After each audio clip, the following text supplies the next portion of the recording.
Hola, nuevamente, buenas tardes. Hoy día vamos a ir ya partiendo en honor al tiempo para ir respetando los horarios. Bienvenidos a todos los que se vayan sumando, ¿cierto? Van a poder ir incorporándose. Tenemos un brillante anfitrión hoy día que es Felipe Lucis, que está a cargo de ir ingresando de la sala espera. ¿Ya? A modo de presentación, acordémonos que estamos trabajando desde la Sociedad Chilena de Radioterapia en un ciclo de webinars que lo que buscan es potenciar o dar a conocer, ¿cierto?, diferentes aspectos de técnicas especiales, específicamente SBRT-CRS. ¿Ya? A modo de recordatorio, para los que se van sumando a esta primera charla, el ciclo de webinars se llama Radioterapia Estereotáxica en el setting de pacientes oligometastásicos en oligoprogresión u oligorecurrencia, ¿cierto?, que la evidencia nos ha ido mostrando que son un subgrupo diferente de pacientes y que por lo tanto tenemos que tratarlos de una manera también diferente. La sesión de hoy día versa específicamente en el tratamiento de SRS en metástasis cerebrales. ¿Ya? Tenemos muy buenos expositores. Una de ellas ya está ahí frente a las cámaras, ¿cierto? Entonces vamos a partir hoy día la primera presentación titulada cirugía versus, ¿cierto?, cirugía o SRS adyuvante o SRS como tratamiento exclusivo definitivo. Eso va a estar a cargo de la doctora Loreto Yáñez, ¿ya?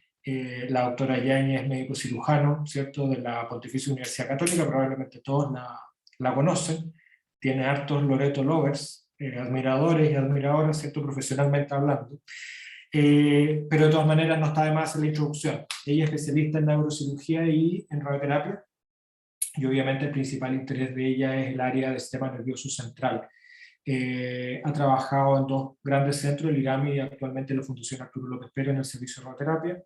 Tiene múltiples presentaciones y publicaciones a nivel nacional e internacional, no vale la pena, nos vamos a comer los 20 minutos presentando eso, ¿ya?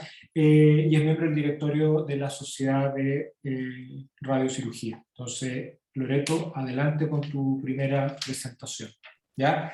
A modo de recordatorio, un poquitito para optimizar la velocidad, les voy a pedir siempre que mantengamos los micrófonos de quien nos esté presentando apagados y las cámaras también no es necesario que estén encendidas.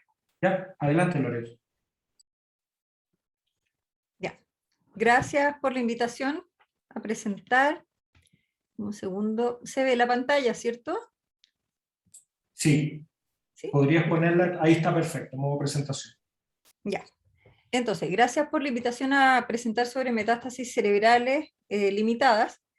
Como ustedes saben, las metástasis cerebrales son el tumor cerebral más frecuente, se presentan en alrededor de 40% de los pacientes con cáncer y lo más frecuente es en cáncer de pulmón, mama, melanoma. Las sobrevidas se estiman a través de scores, pero generalmente son de aproximadamente 6 a 23 meses. Ahora, específicamente respecto a los oligometastásicos, podemos decir que se consideraba antes que tratar la enfermedad metastásica no mejoraba la sobrevida, pero sabemos también que las metástasis son el precursor de la muerte oncológica. Entonces, en enfermedad oligometastásica que tienen baja carga tumoral, puede valer la pena hacer estos tratamientos más ablativos, más agresivos. La biología de metástasis cerebrales, ustedes todos la conocen, la descripción de esta teoría de la siembra y la semilla de Payet del año 1889, que dice que el tumor, las células tumorales cuando tienen afinidad por algún tejido es donde se pueden alojar y desarrollar metástasis. Sin embargo, la situación es bastante más compleja, hay todo un proceso para desarrollar metástasis, en el cual el pasar al sistema circulatorio, por lo menos in vitro, es bastante más simple, se logra en 80% de los casos, pero lo que pasa después, que es viajar por el sistema circulatorio, pero alojarse en algún tejido, lograr detenerse y desarrollar metástasis en esa zona, es un proceso menos eficiente. Además, en el cerebro tenemos la barrera hematoencefálica que dificulta este.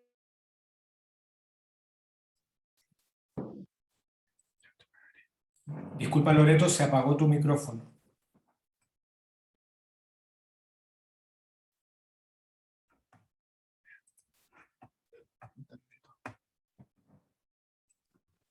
Ahí.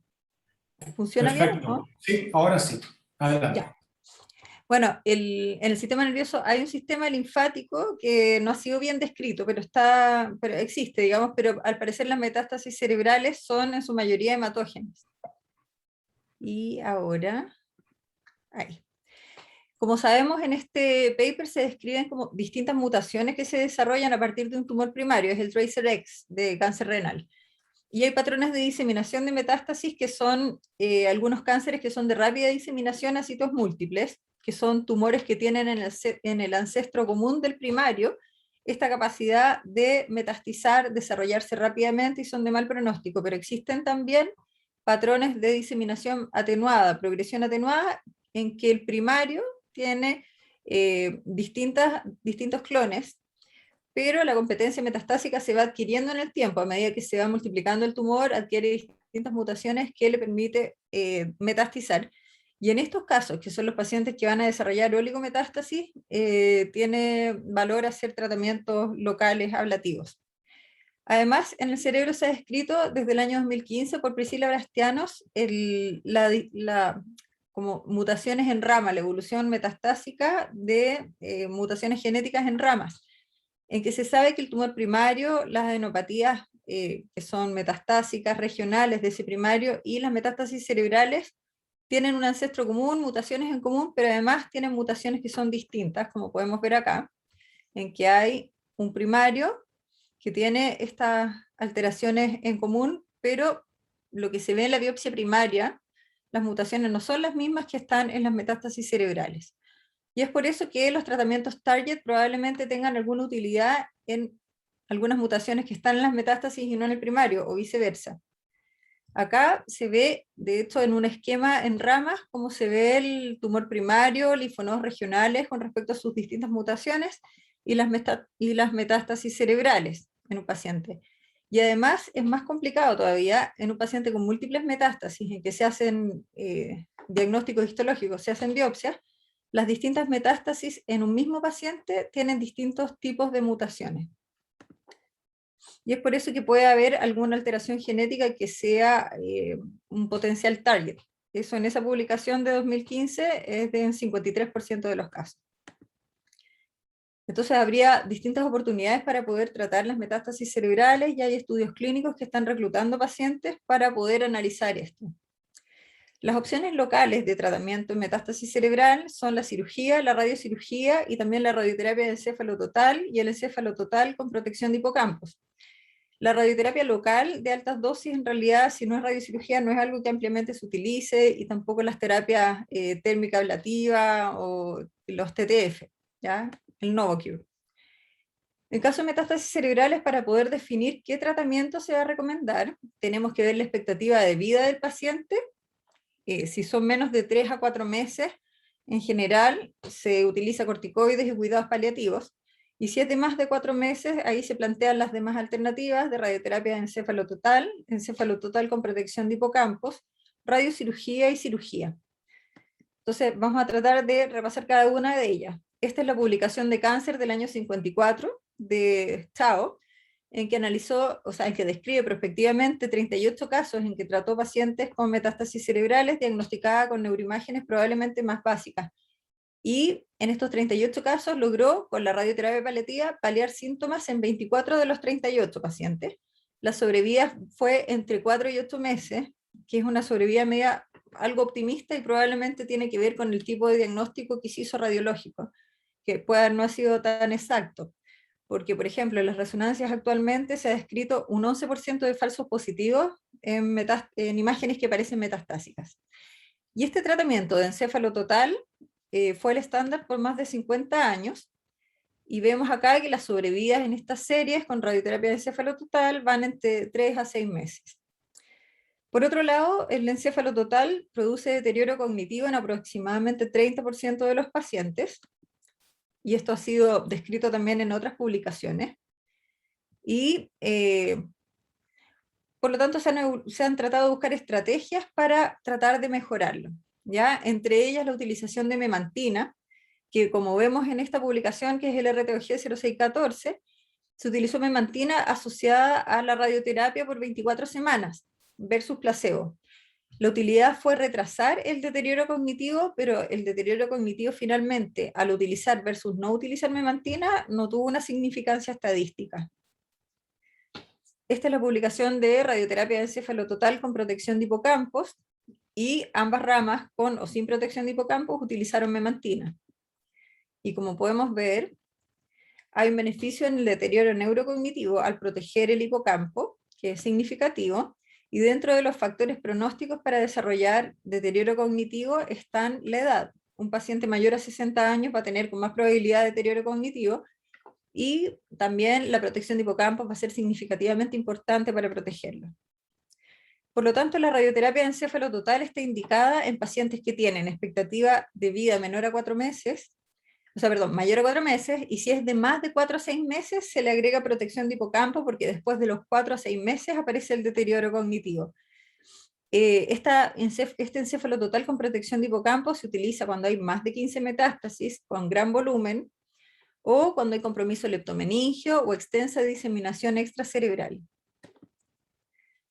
Para evaluar el rol de la radiocirugía se han realizado varios randomizados controlados en las últimas décadas, y en general uno utiliza radiocirugía exclusiva y omite entonces acompañar la radiocirugía de radioterapia de encéfalo total para disminuir el riesgo de deterioro cognitivo. En los randomizados fase 3 que han comparado radiocirugía con o sin radioterapia de encéfalo total, por ejemplo, acá tenemos 4, que es el japonés, el de MD Anderson, de Tang, Kocher y Brown. Vemos que en general las sobrevidas no se alteran significativamente, sin embargo, el deterioro neurocognitivo es mucho mayor cuando se hace el agregado de radioterapia de encéfalo total.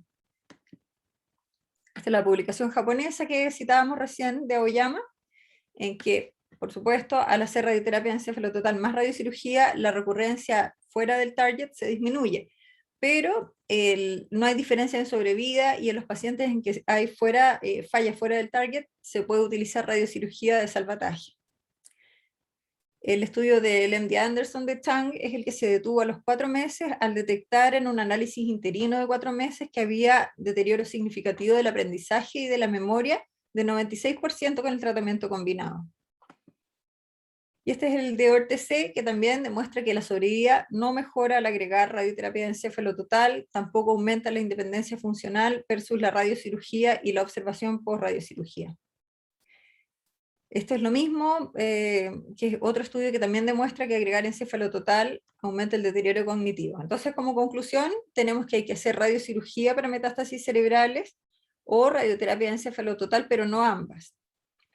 Respecto a la radiocirugía exclusiva, ya es un estándar que se utiliza en pacientes que tienen hasta 4 metástasis cerebrales, que tienen buen control extracraneal, buen performance status y expectativa de vida.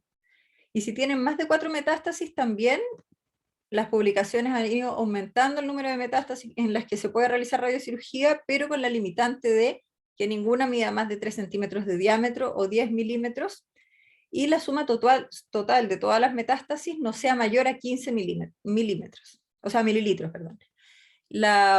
Entonces, en esta publicación japonesa, tratar sin radioterapia de encéfalo total con radiocirugía de 1 a 4 metástasis cerebrales versus de 5 a 10, no deteriora la sobrevida global, que es de alrededor de 10 a 13 meses.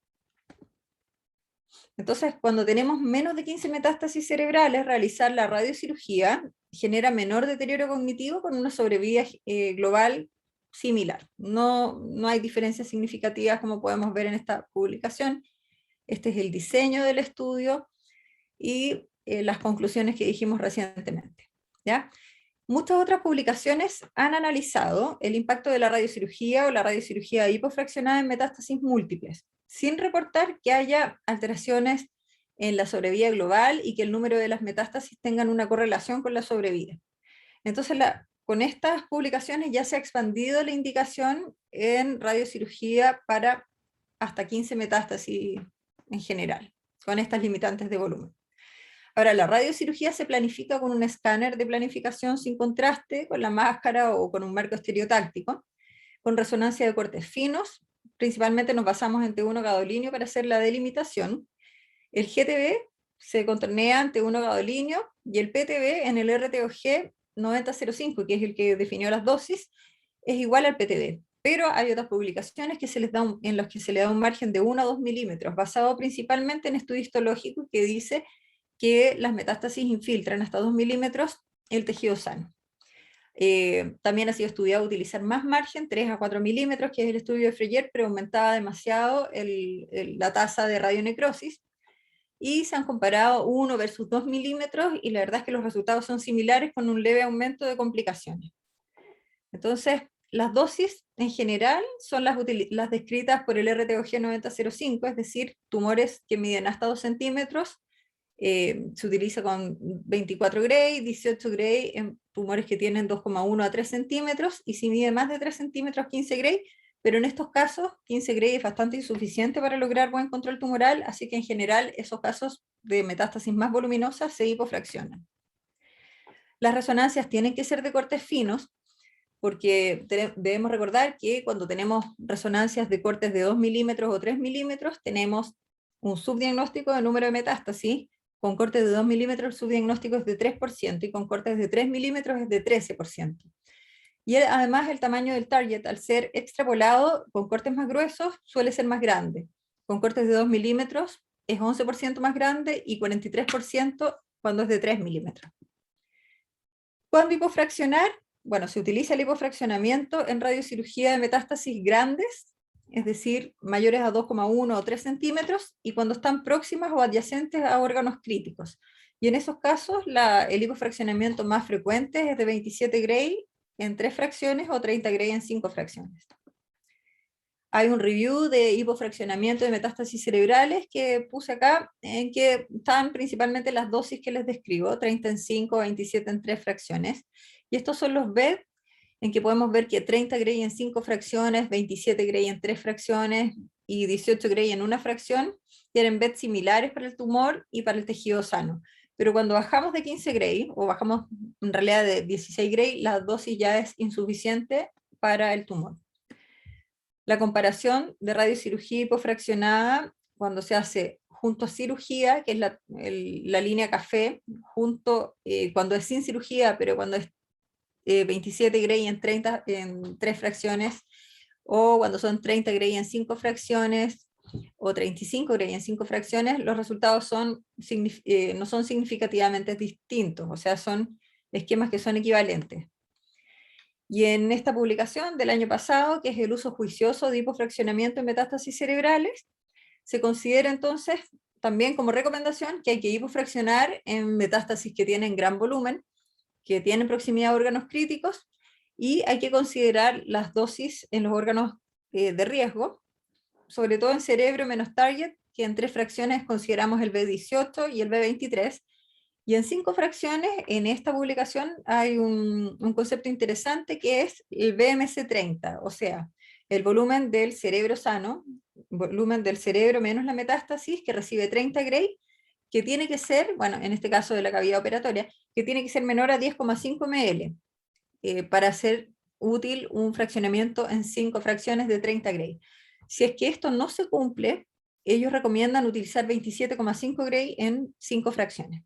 ¿Ya? Bajar la dosis. Y las dosis de tolerancia, por ejemplo, de la vía óptica, también hay que considerarlo según la ubicación de la metástasis. Acá tenemos una tabla que compara la radiocirugía exclusiva, la radiocirugía postoperatoria y preoperatoria en metástasis cerebral, y los beneficios y no tan beneficios de cada una. Por supuesto, la radiocirugía preoperatoria tiene menos evidencia y tiene estudios principalmente que son prospectivos o análisis retrospectivo de casos. Y las otras dos, la radiocirugía exclusiva y la radiocirugía postoperatoria, tienen un poco más de información. La radiocirugía exclusiva no atrasa el inicio del tratamiento sistémico. Sin embargo, cuando un paciente se trata con radiocirugía exclusiva sin cirugía, es más probable que tenga más deterioro neurológico después del tratamiento producto del edema, por ejemplo. La radiocirugía exclusiva, como dijimos, puede tener 0 margen o un margen de 1 a 2 milímetros. La sobrevía global con radiocirugía exclusiva ha sido descrita como peor que en la radiocirugía postoperatoria. El control local ha sido descrito también como peor que la postoperatoria, pero esto en casos bien específicos, y son metástasis grandes, que son voluminosas y que en realidad eran muy sintomáticas. el riesgo de diseminación leptomeningia también ha sido analizado, y si se fijan, la radiocirugía exclusiva tiene el riesgo de 5 a 7% de diseminación leptomeningia un año, versus 7 a 30%, que es bastante elevado, en la radiocirugía postoperatoria, y menos de 5% en realidad en la preoperatoria. Entonces acá habría un beneficio al hacer radiocirugía preoperatoria versus postoperatoria en el control leptomeningio. El riesgo de radionecrosis es similar, se reduce algo en la radiocirugía preoperatoria porque el volumen a tratar es menor. La dosis prescrita es similar en la radiocirugía exclusiva y en la postoperatoria, pero en la radiocirugía preoperatoria utilizamos un 20% menos de dosis, asumiendo que, como la metástasis está intacta, tiene una buena oxigenación y podemos usar este factor para reducir las dosis y tener resultados similares. Y bueno, el timing para el tratamiento de la radiocirugía exclusiva, como saben, es el tiempo de planificación solamente. De la postoperatoria, en general uno hace la radiocirugía alrededor de 4 semanas, 6 semanas después de la cirugía. Y la preoperatoria, el paciente debe ser irradiado y operado dentro de las 48 horas siguientes. Entonces, esto es lo mismo que habíamos conversado en la tabla. Específicamente los beneficios de hacer una cirugía y luego una radiocirugía es que, por supuesto, hay información limitada, no son estudios randomizados, pero la radiocirugía, o sea, la cirugía antes de la radiocirugía se indica generalmente en metástasis voluminosas mayor a 2,6 centímetros, algunos autores dicen 2 centímetros, otros 3 centímetros, y un volumen mayor a 10 ml, cuando se evalúa la sobrevida en pacientes que tienen tratamiento combinado de cirugía y luego radiocirugía versus radiocirugía exclusiva, los resultados son mejores al hacer tratamiento combinado. Sin embargo, la radiocirugía postoperatoria aumenta la radionecrosis comparado con la radiocirugía, aproximadamente de 22 incluso a 33% a 2 años. En conclusión, con información estadística relativamente débil, en pacientes con metástasis voluminosas, sintomáticas, enfermedad que está limitada, con buen eco, la sobrevida podría mejorar al hacer cirugía seguida de radiocirugía versus radiocirugía exclusiva. Y en estos casos, el PTB es el GTB más 1 o 2 milímetros, también ha sido comparado a utilizar un margen de 0 milímetros, 1 milímetro o 2 milímetros, pero en general se utiliza 1 a 2 milímetros porque tiene cierto mayor grado de radionecrosis, pero mejor control local que no utilizar margen.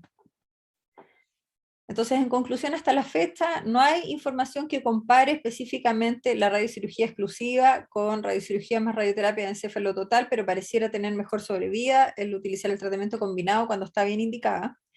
La radiocirugía exclusiva obtiene buen control local. Las radiocirugías versus radioterapia de encéfalo total provocan menor deterioro cognitivo. Hacer radiocirugía, comenzar con radiocirugía y después, en caso de falla, se puede utilizar una nueva radiocirugía o una radioterapia de encéfalo total cuando la falla es masiva, y omitir la radioterapia de encéfalo total al comienzo del tratamiento sabemos que aumenta el riesgo de falla intracerebral fuera del target. Este es un resumen de las recomendaciones en general para tratar metástasis cerebrales, en que un paciente que tiene metástasis cerebrales voluminosas mayor a 2 centímetros de diámetro mayor, tenemos que ver si es que tiene síntomas neurológicos que sean de efecto de masa. Si es que los tiene, hay que considerar hacer resección quirúrgica y planificar el tratamiento. Si es que se opera en el fondo y la cavidad de resección o el volumen del tumor es menor a 10 cc o menos de 2,6 centímetros de diámetro de la esfera, la recomendación sería hacer radiocirugía postoperatoria y seguir el contouring según los consensos. Si es que el volumen de la cavidad es de más de 10 ml o más de 2,6 centímetros de diámetro mayor de la esfera, la radioterapia hipofraccionada en 3 o 5 fracciones sería indicada, también siguiendo las guías del consenso de contouring. Y en los pacientes que tienen síntomas neurológicos, pero que no van a hacer una resección, que no tienen síntomas neurológicos, perdón, y que no van a hacer una resección quirúrgica, se puede considerar hacer ya sea radiocirugía preoperatoria o radiocirugía hipofraccionada, según las consideraciones dosimétricas, elegir según los órganos de riesgo, y si es que no va a ir una resección, considerar inmediatamente la radiocirugía o la radiocirugía hipofraccionada, también según las consideraciones dosimétricas. Las terapias nuevas sistémicas en caso de oligometástasis cerebral podrían reemplazar, por otro lado, la radioterapia de encéfalo total en pacientes con micrometástasis y tratar con radiocirugía las metástasis que son macroscópicas. Y como conclusión, en los casos seleccionados en pacientes con buen Karnofsky, buena expectativa de vida y menos de 15 metástasis con las limitaciones de volumen que ya describimos, la radiocirugía es una opción segura, efectiva y que obtiene buen control local. Eso, gracias. Muchas gracias, Loreto, ¿ya? Y súper bien en el tiempo también, eso nos va a dar un espacio más holgado para el análisis de la discusión.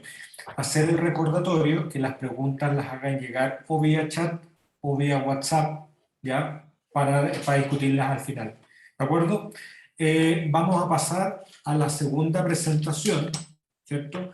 Que se titula Planificación de CRS en metástasis cerebrales.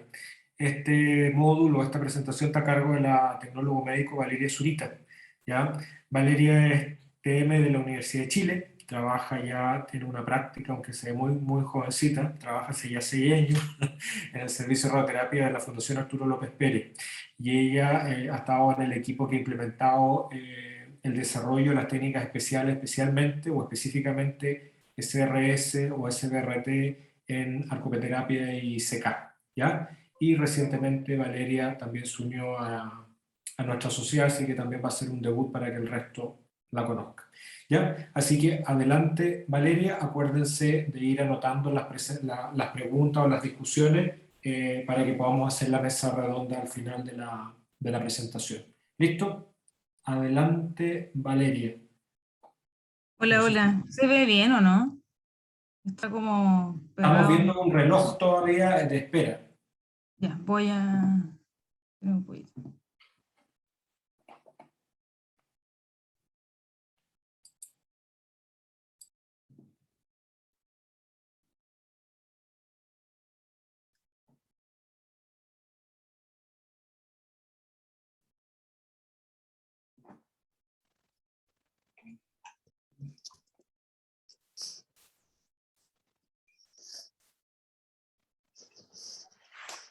No puedo iniciar la cámara por alguna razón, la tenía recién activada.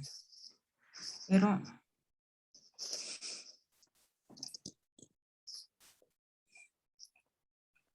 No te preocupes, vale. y ahora se ve. Estás compartiendo pantalla en modo presentación, así que puedes Sí, avanzar. pero avance se me queda pegado. Y lo habíamos probado. Dame un segundo. Sí, adelante.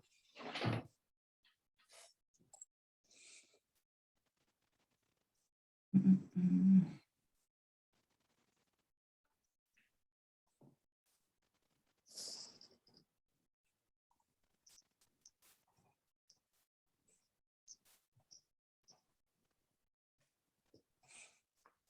Ahora estás compartiendo también, vale, por si acaso. Y prueba el avance de la PPT. Yo no veo el avance en mi computador. Me voy a salir y voy a entrar. Dame un segundo. Vale.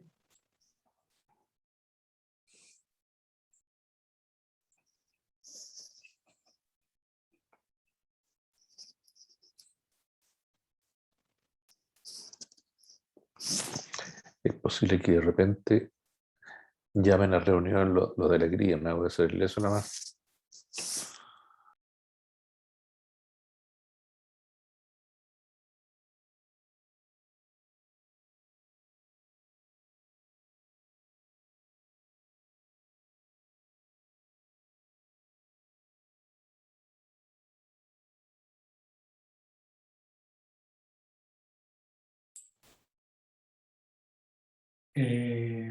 Doctor Sola está compartiendo pantalla por si acaso.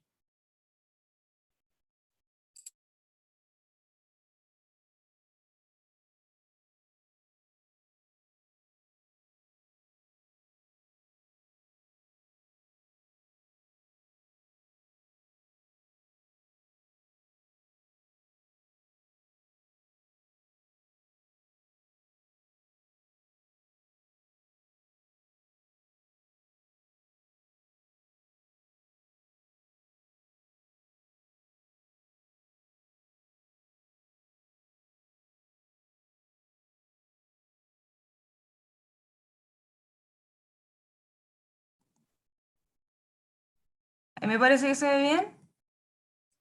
Estás compartiendo, ¿vale? Ahí están pasando Y- la diapo. Claro, prueba. Claro, pero yo como que no las veo bien cuando pasan. Felipe, ¿nos podrías ayudar y pasarla tú? Ya, Ahí las veo, ahí las veo.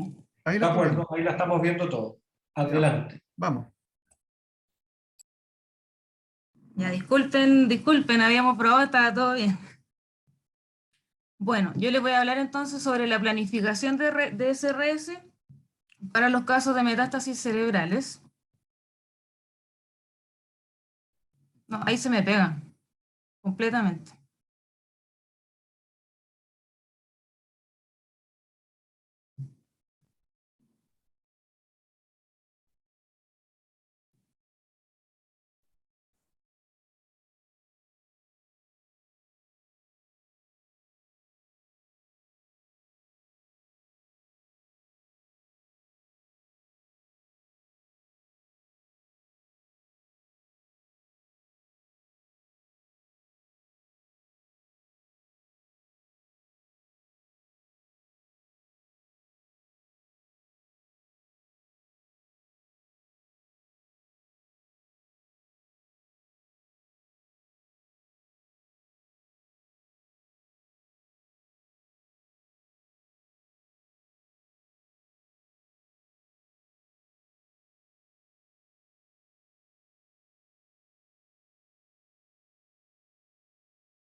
Bueno, como se dieron cuenta, tenemos un tema técnico ahí. Vamos a aplicar un plan B de enviar la presentación para que otra persona la pueda proyectar. Así que pueden ir pensando en preguntas e irlas mandando para yo irlas gestionando para el final. ¿De acuerdo? Así que nos tomamos un minuto. Afortunadamente Loreto Yáñez nos dejó un par de minutos de holgura.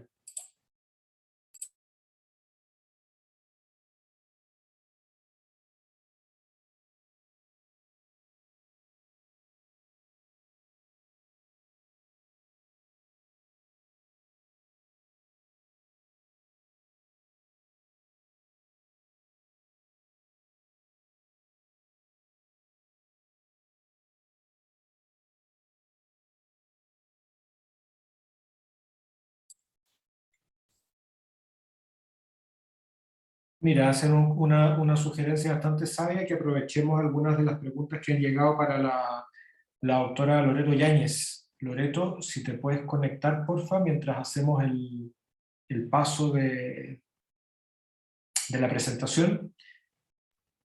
Hola, sí.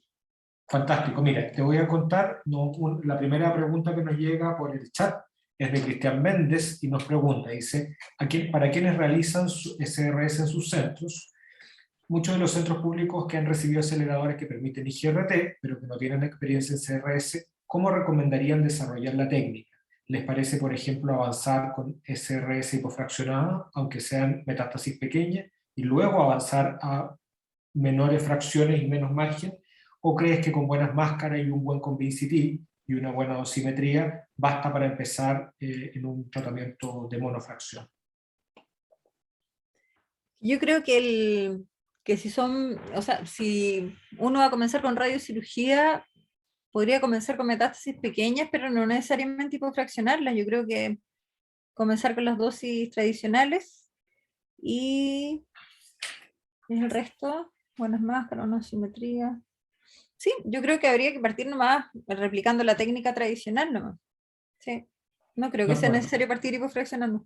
Como complementario a esa pregunta, Loreto, ¿habría alguna localización de las lesiones que tú serías más cauta para centros que tienen menos experiencia en esta primera etapa? Bueno, sí, las metástasis en tronco pueden ser complejas. Y yo para comenzar los tratamientos, para comenzar con la técnica, no comenzaría haciendo radiocirugía preoperatoria ni postoperatoria, que creo que es más difícil de hacer contouring y que tiene algunos detalles más complejos. Pero ubicaciones complejas como en tronco, por ejemplo, creo que no sería una situación ideal como para partir, porque ahí necesariamente hay que hacer hipofraccionamiento, fijarse bien en las dosis de tolerancia, no utilizar margen. En eso sería más cautelosa, en órganos críticos, cuando están en el órgano crítico. De acuerdo, por lo tanto es volumen, excluir zonas cercanas a órganos críticos, pero no necesariamente trabajar en fraccionamiento. ¿Ya? Listo, Loreto. Gracias. ¿Estamos, Valeria? Sí, sí, parece que ahora se ve bien, ¿o no? Fantástico. La tercera es la vencida. ¿Era el intento? No, no funcionó. Felipe, se la envié al Felipe recién porque puedo partir bien, pero se pega. Ya la tengo, te la muestro. Listo. Ya, comparta, Felipe. Ya.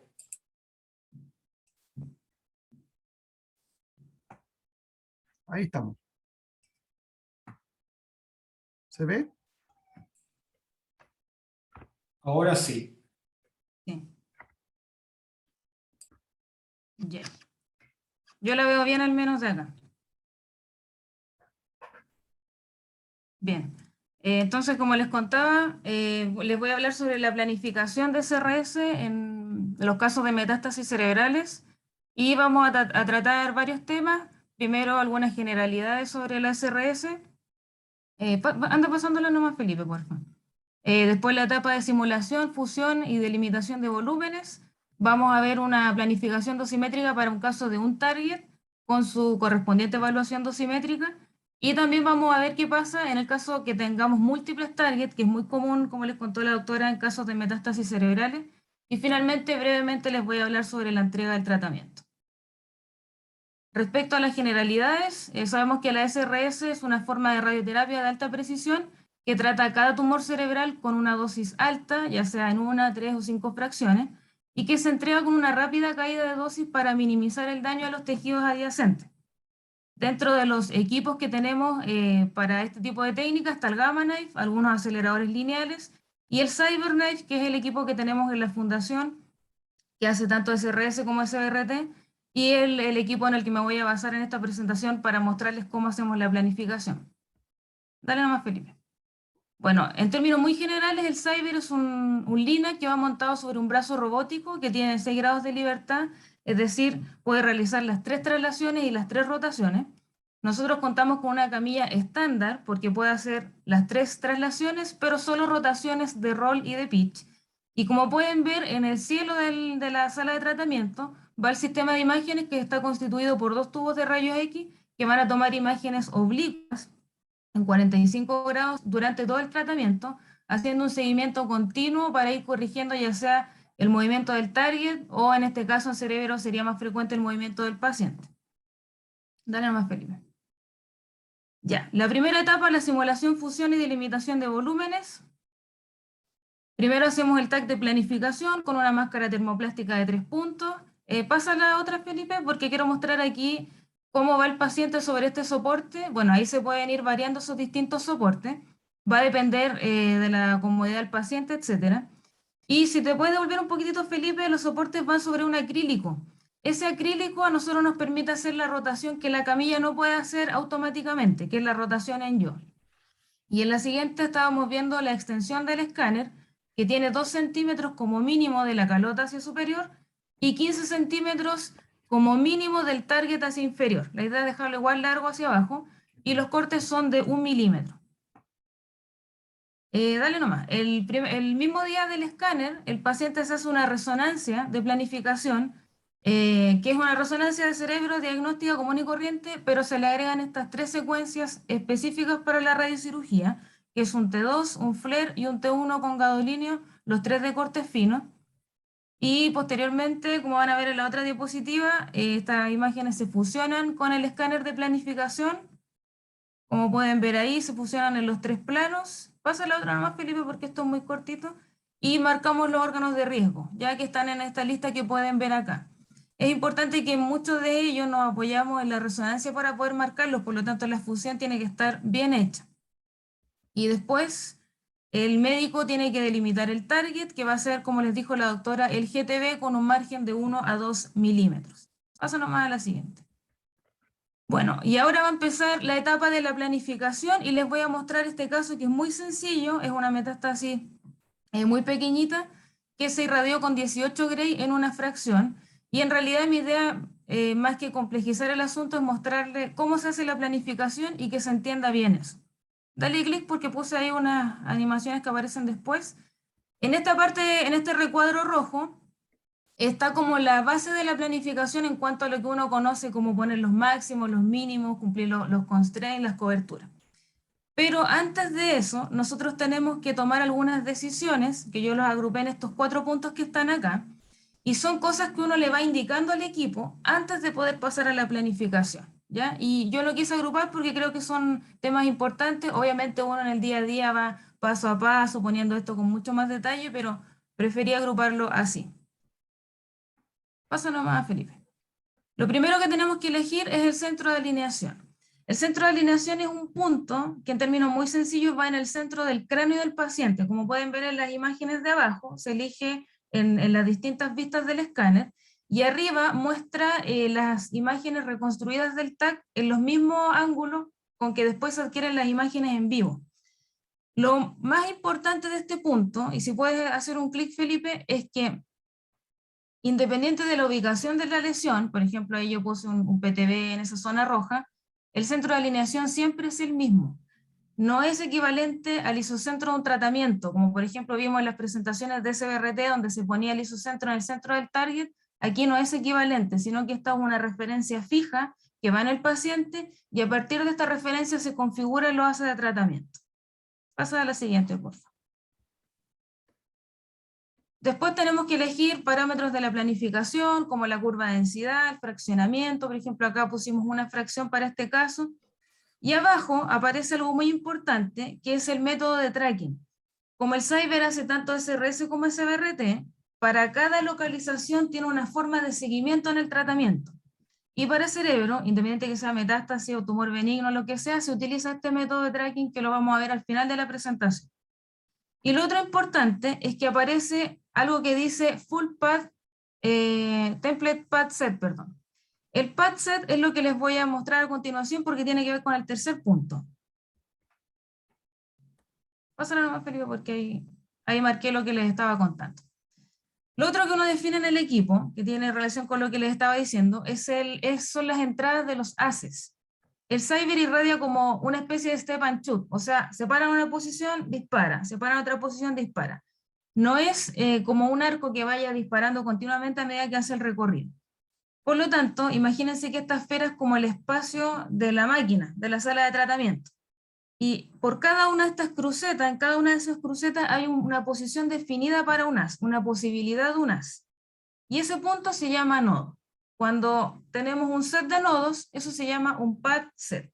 Y para el caso del cerebro, usamos full path, que significa que voy a permitir que los haces entren por todas las posiciones disponibles, ¿ya? Ahora, no necesariamente va a ocupar todas las posiciones. Yo puedo poner un máximo, por ejemplo, para un caso tan chiquitito como el que les mostré, utilizamos 20 a 30 nodos, ¿ya? Es decir, el equipo, yo le puedo decir, utilice los nodos que quiera, pero con un máximo de 30. Que no es lo mismo que el número de haces del plan. Un plan de cerebro podría tener 300 haces, y por cada nodo podría pasar más de un as. Pero para un caso tan sencillo como ese, no es necesario aumentar los haces ni aumentar los nodos, porque eso solamente va a aumentar el tiempo de tratamiento y no va a mejorar la calidad del plan, ¿ya? Un Cyber a propósito de cerebro puede durar entre 30 minutos a 45 minutos aproximadamente. En un caso muy, muy complejo, sobre todo de una fracción y que sea muy difícil, ya podrían ser 50 minutos. Pásala nomás, Felipe, por favor. Lo otro que hay que definir respecto a la entrada de los haces es que se pueden bloquear estructuras, ¿ya? Tenemos 3 posibilidades de bloqueo. Bueno, la primera en realidad no es un bloqueo, sino que es permitir que los haces pasen por distintas estructuras que sí se tienen que irradiar porque necesitamos entrada. La segunda opción es solo salida, que lo utilizamos para la foto que ven arriba, que es un bloqueo que hacemos en la zona de la cavidad oral, igual un poquito más expandido. Es decir, los haces pueden salir por ahí, pero no entrar. Y para las estructuras más críticas, como los ojos o los cristalinos, ponemos never, es decir, que los haces no entren ni salgan por esa estructura, y de esa manera se les limita también la dosis que van a recibir al final de la dosimetría. La siguiente. Y el cuarto punto que hay que decidir es el uso del colimador. ¿Ya? Nosotros tenemos colimador el MLC disponible y colimador fijo, pero para cerebro utilizamos colimador fijo. Y hazle un clic, Felipe, porque acaba de aparecer un cuadro donde pueden ver que el colimador es el que se asocia al target. O sea, si en el paciente yo tengo un centro de alineación, un punto fijo, el que va a disparar al target es el colimador. Y pasa a la siguiente. Vamos a empezar a ver ahora la parte de ese recuadro rojo que les mostré, donde va la dosimetría propiamente tal. En la parte de arriba están los target goals, ya que es lo que pueden ver acá. Se pone el volumen blanco, se pone la dosis prescrita y se pone el volumen que quiero cubrir. Y abajo, en la segunda línea, se ponen las dosis máximas. Mientras más alta esa dosis, más heterogéneo el plan y menor curva de prescripción voy a utilizar. Lo importante es que en esta parte trabajamos para cumplir las coberturas. Pasa a la siguiente, porfa, Felipe. Y ya que estamos hablando de esto, pongo una tabla que, bueno, la doctora se lo explicó muy bien, pero nosotros irradiamos con una fracción o 3 o 5 fracciones con las dosis que pueden ver acá. Independiente de la prescripción, siempre nos piden que el PTB con la dosis prescrita cubra por lo menos 95% del volumen. Y la curva de prescripción que utilizamos va del 70 al 85% como promedio. Podríamos tener un plan con menos de un 70% sin ningún problema, siempre y cuando se cumpla la dosis de los órganos de riesgo. Pásala nomás, Felipe.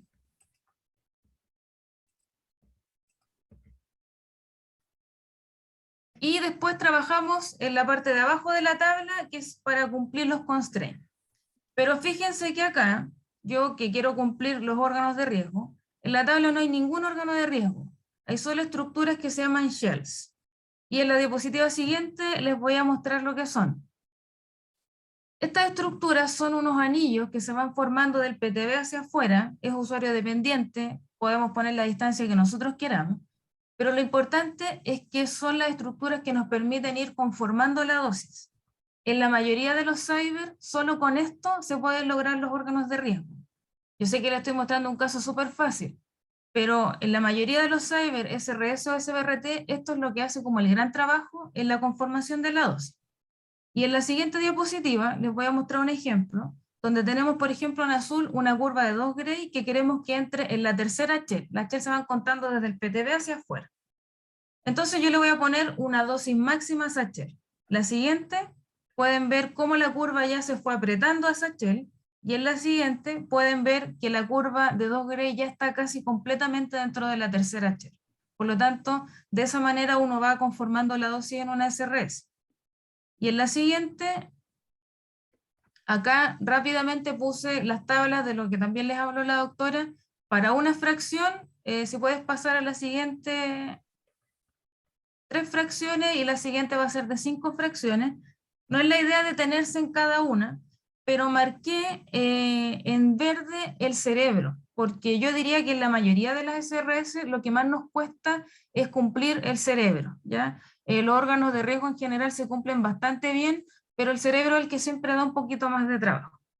Ahora, ¿qué pasa si, por ejemplo, en un plan, por más que puse shells, tengo una metástasis que esté cerca del tronco, o pegada al tronco, o cerca del quiasma, por ejemplo? Bueno, pueden además agregar esos órganos en la tabla de optimización sin ningún problema. O sea, el uso de shell no limita el uso de las otras estructuras. Y en la siguiente les voy a mostrar otra estructura que aparece acá que dice bloqueo. Lo que hay que ir viendo, sí, deja eso más, Felipe, por favor. Lo que hay que ir viendo es la evaluación de las dosis bajas a medida que yo voy haciendo el plan, antes de presentarlo, obviamente. Tenemos que ir viendo si las dosis están lo suficientemente apretadas. Utilizamos estos dos criterios que ven acá para planes de una fracción. Vemos que la curva del 30% de la dosis prescrita esté lo suficientemente apretada. Incluso, en el mejor de los casos, podríamos evaluar la curva de 3 Gray día o de 2 Gray día, que en una fracción serían los 2 Gray totales.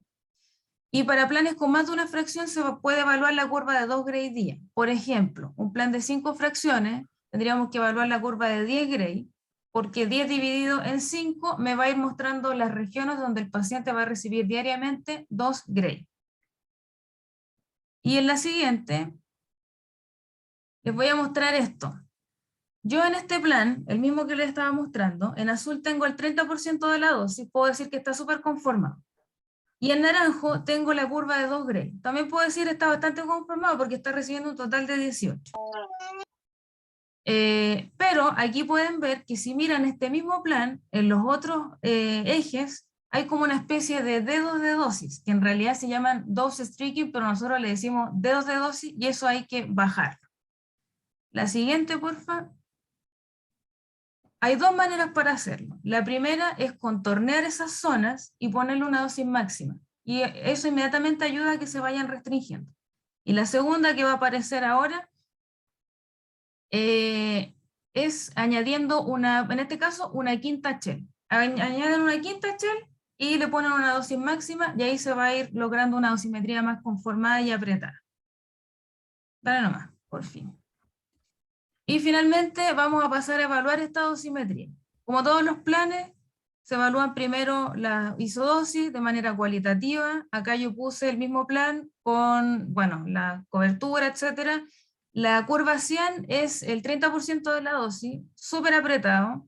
Y en la siguiente prendí también 2 y 3 Gray día, que obviamente van a empezar a desparramarse un poquito más, pero ya no está la extensión de esos dedos de dosis que se habían visto en el otro plano sagital.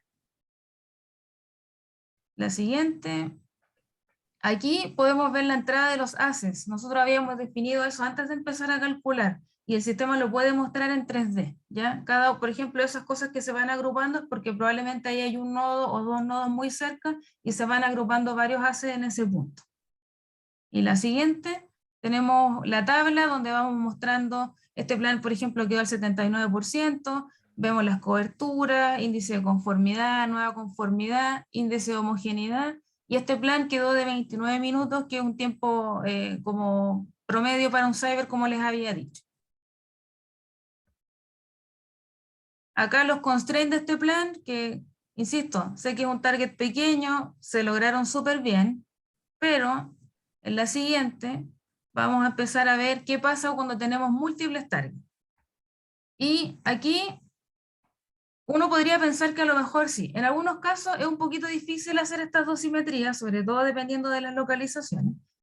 Pero el mismo paciente, ahí nomás Felipe, el mismo paciente que yo les mostré recién, en realidad no tenía un target, sino que era un paciente de múltiples targets. Y lo hice así a propósito para que vean que en realidad la dosimetría, independiente que sea un target o muchos, es siempre la misma, es siempre, o sea, el fondo de la dosimetría es la misma, es el mismo. Acá en este caso, las dos lesiones que ven a la izquierda se irradiaron 18 Gray en una fracción y las dos de la derecha, que están ahí súper juntitas, 22 Gray en una fracción. Lo primero que hay que definir en este caso es saber si voy a hacer un plan para los 4 targets o un plan para cada target. Hay que medir la distancia de centro a centro de cada lesión. Si esa distancia es más de 5 centímetros, como pasa entre el PTB1 y el 2, se hacen dos planes aparte, igual como se los acabo de mostrar. Y si la distancia, si puede hacer un clic por Felipe, es menor a 3 centímetros, perdón, como ocurre acá en este caso, que están a 2 centímetros de distancia, se puede hacer un plan para los dos PTB. Ahora, si están entre 3 y 5, eso hay que ir viendo el caso a caso. Primero, para planificar los planes independientes, hay que tomar en cuenta esto. Si yo voy a irradiar la metástasis parietal que yo les había mostrado, tengo que bloquear los haces en esa tablita de bloqueo, tengo que bloquear el paso de los haces por el PTB2, el 3 y el 4. Pero nosotros no solamente hacemos eso, sino que les damos un margen de bloqueo para evitar que haces pasen muy cerca del PTB, le damos un margen. Y luego hacemos el plan tal cual como se los mostré. Si puede hacer un clic, porfa, Felipe. Aquí, de hecho, la vista 3D que yo les había mostrado anteriormente, se las muestro desde otro ángulo y tengo esos márgenes, esos bloqueos encendidos. Y fíjense que el cyber va evitando la entrada por esa estructura y además de evitar la entrada, por ejemplo, acá yo había bloqueado los ojos y la cavidad oral, tampoco los haces están entrando por ahí. Y en el caso de las dos metástasis, la siguiente. En el caso de las dos metástasis que estaban juntas, se hace un plan común y corriente con la salvedad que tenemos que hacer un PTB suma, se calcula sobre la suma, se hacen los checks sobre la suma y se calcula tal como les mostré. Lo importante es que para poder hacer esto, estos dos PTBs tienen que tener la misma prescripción, si no, no se puede hacer. Y en la siguiente, acá, bueno, esta era la dosimetría de los dos targets. Fíjense que en morado está la curva del 30% de la dosis, que ni siquiera se toca al medio, y ya la de 2 Gray y 3 Gray día están un poquito más expandidas, pero hay que considerar que acá se están dando 22 Gray, o sea, más que en la otra metástasis. La siguiente. Acá está la evaluación del plan. Para evaluar un plan de múltiples targets hay que tener en cuenta una cosa. Las coberturas las evaluamos en los planes independientes, incluso en la suma de los PTP. Cada PTP tiene que cumplir su cobertura, pero los constraints los evaluamos en el plan suma, porque acuérdense que los constraints yo se los mostré por fraccionamiento, no por dosis. Por lo tanto, acá aunque el PTP 1 y el 2 tenían una dosis, el 3 y el 4 tienen otra dosis, los 4 van a una fracción. Por lo tanto, yo puedo utilizar la tabla de una fracción y evaluar este plan. Aquí prendí, lo más pequeño que ven es la curva del 30% para los 18 Gray, y en la siguiente prendí ya la curva de 2 Gray día y 3 Gray día, que está un poquito más desparramada porque es la suma, pero fíjense que el B12 del cerebro, que es como lo que más cuesta, se cumplió bajo los 5 cc que se habían solicitado. En la siguiente, acá hay un plan un poquito más complejo porque son dos PTBs grandes que se les dio 20 Gray en una fracción y están en el mismo plano. Entonces, para tratar uno, tuve que bloquear el otro y viceversa. Y por lo tanto, ahí como que vamos perdiendo posibilidades de entradas de ACEs. En la derecha ven la curva de 2 Gray, que es la que ya se está desparramando un poquito más, y el cerebro lo cumplimos ya un poco más cerca del constraint. Y en la siguiente les quiero mostrar brevemente un caso que tuvimos de una paciente que se irradió 13 metástasis. De la 1 a la 12 se irradió en una fracción, algunas a 18, otras a 20. Las que se ven más juntas, por ejemplo, en la foto de la izquierda y en la foto del medio, ahí pudimos irradiar esas dos juntas en un plan. La curva que prendí es la del 30% de la dosis. En la siguiente puse otras fotos, no las puse todas porque eran muchos cortes, pero en la del medio está la metástasis número 13 que se irradió en 25 en 5 porque estaba en el tronco. Es una metástasis súper pequeña, de 0,1 cc, se evaluó completamente aparte, pero como es tan chica, la dosis de 300, que es menos de lo que recibió un Gray día, porque en total eran 5 fracciones, está súper apretada. En este caso tuvimos que consultar por un B12 aceptable, porque el ideal, que era 5 cc, no lo pudimos cumplir, pero el B10 ideal sí lo cumplimos. Y la siguiente, claro, esto ya es la última parte para ver la entrega del tratamiento y poder explicar también, hacer una relación con algo que les había explicado, que era el centro de alineación, ¿ya? Es ese punto fijo en el paciente, que no es lo mismo que el centro de tratamiento, porque acuérdense que el colimador es el que está apuntando acá. Pero lo que hay que hacer en la máquina, y esto es igual para todos los tratamientos de cerebro, es tomar este centro de alineación y hacer un match con un centro que está fijo ahora en la máquina, que es la diapositiva siguiente. Y ese centro es el centro de imágenes. Ya esta es la intersección entre las dos cámaras, y lo que hay que hacer es poner al paciente en la camilla, acercar la camilla, para que el centro de alineación del paciente coincida con el centro de imágenes, y es por eso que en la diapositiva siguiente van a ver el método de tracking para cerebro. Esta es la pantalla que se ve durante el tratamiento. En las imágenes, fíjense que están las vistas oblicuas de la cámara A y de la cámara B. En gris se ven las DRR, que venían del planificador que se las mostré en la otra diapositiva, y en verde van las imágenes en vivo. Por lo tanto, el planificador, si bien está haciendo el match en ese centro, también, el equipo de tratamiento hace un match considerando las estructuras óseas, tanto de la calota del paciente como del macizo facial, del cráneo del paciente y del macizo facial, y va mostrándonos valores en la columna del medio donde dice offset. No sé si alcanzan a ver que dice calculado.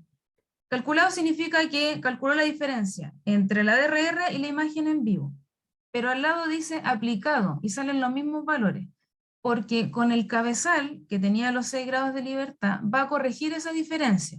Es decir, a veces nos preguntan, entonces el Cyber está tratando con esta diferencia, con 0,8 milímetros, con 0,7 milímetros, no. El Cyber en esa imagen calculó esa diferencia, pero la está aplicando con el cabezal, no con la camilla, que también es otra duda que a veces aparece. La camilla solamente permite que estas diferencias se vayan acotando, mover al paciente, pero el que hace la corrección es el cabezal. Las imágenes las vamos tomando cada 20, 30 o 40 segundos, dependiendo del comportamiento del paciente también en el tratamiento.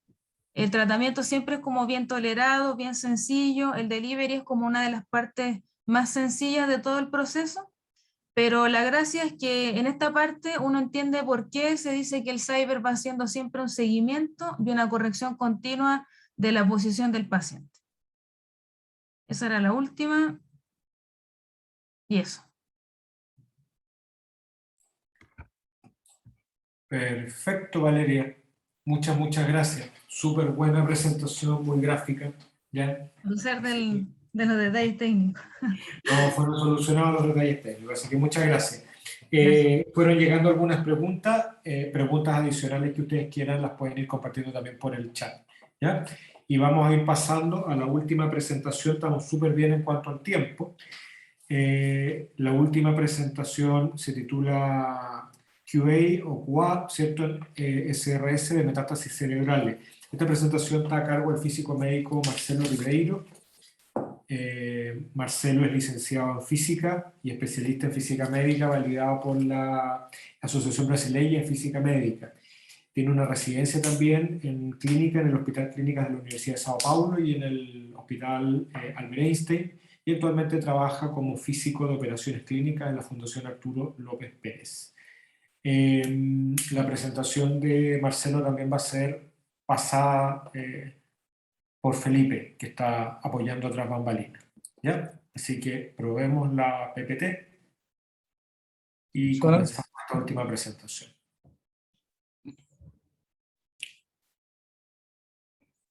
A modo presentación. Ahí está, perfecto. Eso. Gracias, Felipe.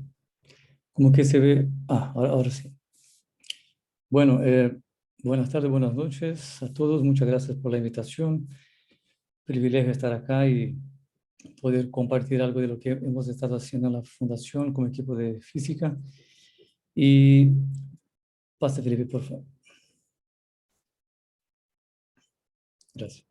Y bueno, ahí un breve índice, ¿no?, de lo que se trata la presentación. Vamos a hablar algo de las fuentes de incerteza en SRS, un programa de garantía de la calidad y las conclusiones. Pasa, Felipe, eso. Bueno, este es uno de los documentos más completos del organismo respecto a lo que es la evaluación de la incerteza en todo el flujo de la radioterapia. Se aplica no apenas a SRS, pero a todas las técnicas. Y bueno, es básicamente un paso a paso de todo lo que uno tiene que tener en cuenta y considerar en el proceso. Vamos a empezar ahí hablando algo del comisionado. Pasa, Peter, por favor. Bien, entonces uno de los primeros detalles, ¿no?, que uno tiene que pensar es cuál es el detector más apropiado para comisionar una máquina que va a estar a cargo ahí de tratamientos de alta precisión. Yo creo que lo más importante no es apenas el detector, pero entender las limitaciones de cada uno de ellos y hacer comparaciones. Sin hacer comparaciones es muy difícil sacar una conclusión y no hay detector bueno o detector malo. Hay un detector que tal vez no se utilice de la mejor forma o en el mejor escenario, con el mejor tamaño de campo. Cada uno tiene sus especificidades. Otra, Felipe, por favor. Pasa nomás. Gracias. Bueno, ahí es un ejemplo sencillo de lo que se hace durante el proceso de puesta en marcha de la máquina. El equipo de física mide varios parámetros, se hace comparación con otros detectores para que haya un respaldo de la información también. Ahí son ejemplos de perfiles que se han verificado en el cyber con el MLC. Pasa, Felipe, por favor. Bueno, esta es una gráfica que a pesar de sencilla, pero es muy, muy importante porque ahí uno puede darse cuenta del impacto de elegir mal un detector. Por ejemplo, tenemos ahí un ejemplo de que si yo uso una cámara Farmer de 0.6 centímetros cúbicos que es una cámara considerada una cámara gold standard, pero no para campos pequeños, ¿ok? Entonces aquí vemos que habría una diferencia de hasta 40% del valor de factor campo. Ya esta gráfica entonces tiene información respecto aquí en el eje X del tamaño de campo y en el eje Y lo que es el factor campo. Entonces vemos que con la Farmer yo estaría introduciendo en el sistema de planificación un valor con una desviación de 40%. ¿La cámara es mala? No, pero no es apropiada para un campo chico. Entonces son estos detalles que uno tiene que tener en cuenta, sobre todo cuando se evalúa equipos para SRS. Pasa, Pipe, por favor. Un segundito, Marcelo, voy a sacar Ok. un poquito la pantalla. Ya, Eh, que se ve un poco cortado. sí, ¿no? sí. Espérame, dame un segundo. Ujú.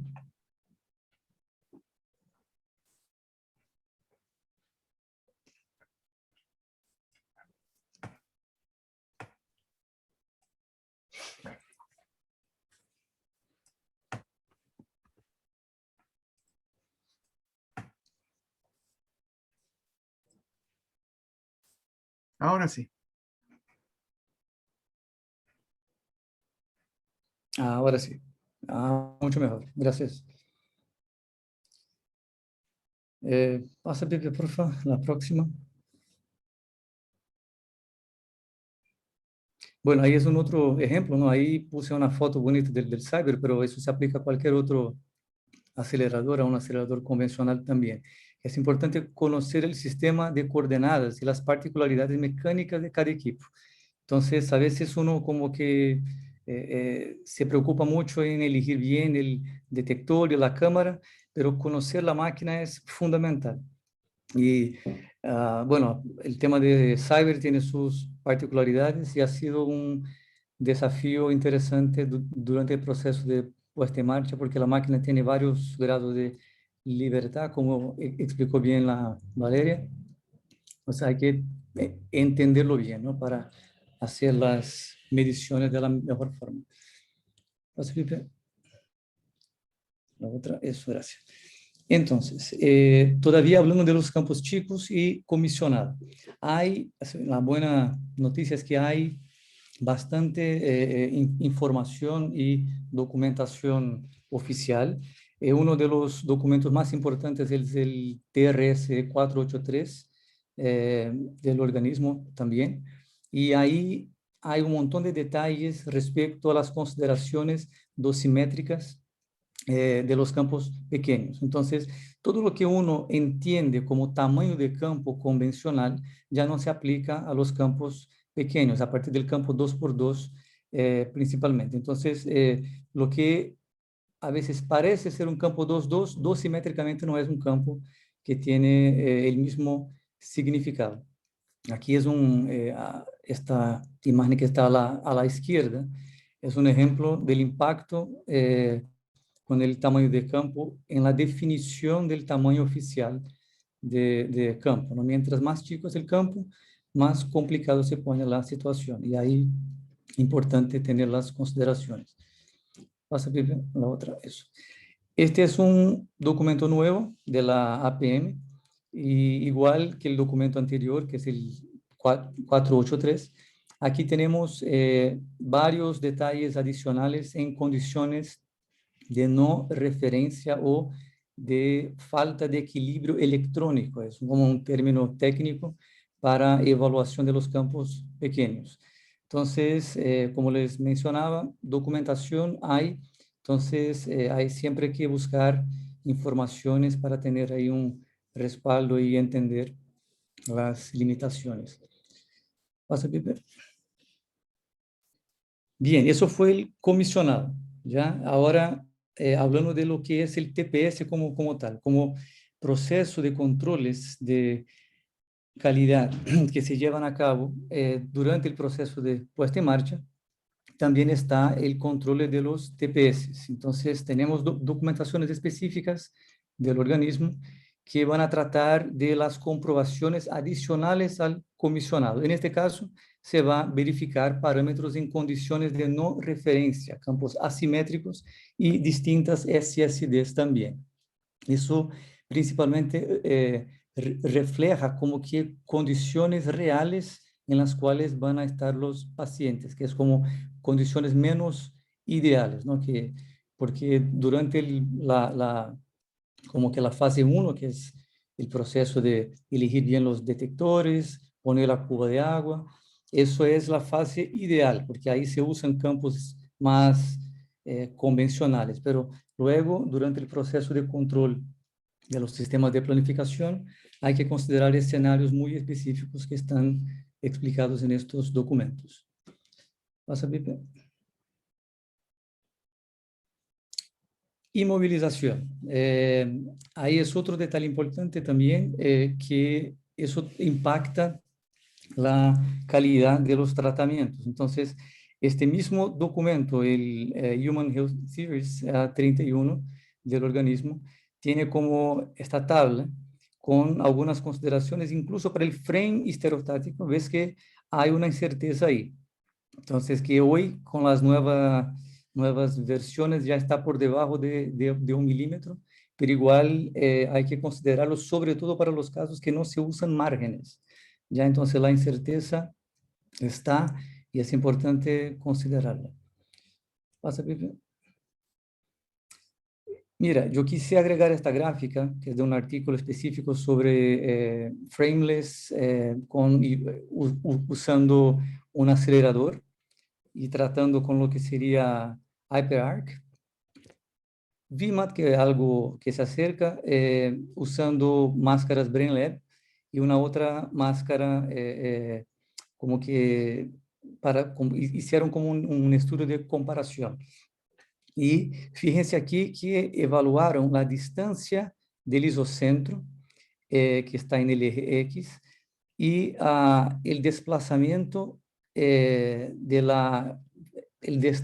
desplazamiento máximo, que aquí está en milímetros. En otras palabras, acá, para hacerlo fácil, mientras más distante está el target del isocentro, mayor es el impacto en el target. Entonces, hay que considerar eso también, y sobre todo con dispositivos y con máscaras distintas. BrainLab es una de las mejores máscaras que están en el mercado, pero aún así, por sí, no hay mesa robótica. Eso es otro punto importante. Centros que están empezando ahora con aceleradores convencionales y que no tienen la mesa robótica, hay que estar muy, muy atento, porque no aplicar desviaciones por rotación tiene sus consecuencias, y esta gráfica lo muestra bastante bien. Próximo, Felipe, por favor. Ahí es un otro artículo de ejemplo que trata de las rotaciones para casos de mono isocéntrico. Eso se aplica a los aceleradores, ¿ok? Como la presentación, yo no la hice apenas para Cybers, sino que los conceptos como que se aplican a otros equipos igual. Entonces, este artículo, pasa bien, profe. Ellos hicieron como el impacto dosimétrico en el hecho de inducir rotaciones y con el tamaño del target. Pasa, Pipe, que la otra tiene una imagen más clara. Eso, gracias. Entonces, en el caso de 3 grados, una rotación de mesa de 3 grados, que no es mucho, y 3 centímetros de distancia, que tampoco es mucho, hay una reducción de más de 12% en la cobertura respecto al D95. Y la mala noticia acá, por eso que es importante entender eso, porque no se trata apenas de planificación, sino de lo que la máquina es capaz de entregar o no. Es importante entenderlo, porque este tipo de error uno no lo va a pillar durante un QA específico de paciente, por ejemplo. Próximo, por favor. Aquí es otro buen ejemplo de que mientras menor es el volumen del target, mayor es el efecto sobre el V95. Entonces, claro, mientras menor es el target, uno tiene que estar aún más atento. Pasa, Pipe. Ok, entonces, hablando de las fuentes de incerteza y de lo que conllevaría una mala gestión, digamos, de uno de los puntos que hemos conversado antes. Según un documento del World Health Organization, que se llama Radiotherapy Risk Profile, es bastante completo, tiene bastante información. La mayor causa de los incidentes en radioterapia está vinculado con el comisionado, la planificación y la transferencia de la data. En esta gráfica no está la parte de los contornos de los blancos, ¿no? Pero igual hay una tabla, pásate, por favor. Hay una tabla ahí en la cual eso, claro, igual está considerado. Es otra fuente de incerteza y hay que tomarla en cuenta. Pasa, Pepe. Gracias. Bien, hemos visto las incertezas, ¿no? Ahí pensando en un programa de garantía de la calidad. Hay igual un documento que está, no es tan nuevo, pero creo que tiene como unos 3 a 4 años máximo, que es el Guideline 9 de la APN, y es específico para SRS y SBRT. Y de la misma forma contiene información sobre la capacitación de las personas, equipamiento mínimo que se necesita. Yo creo que eso puede contestar a muchas dudas iniciales de los que están empezando ahí con el tema. Controles necesarios para cada máquina, control de calidad específico para cada paciente.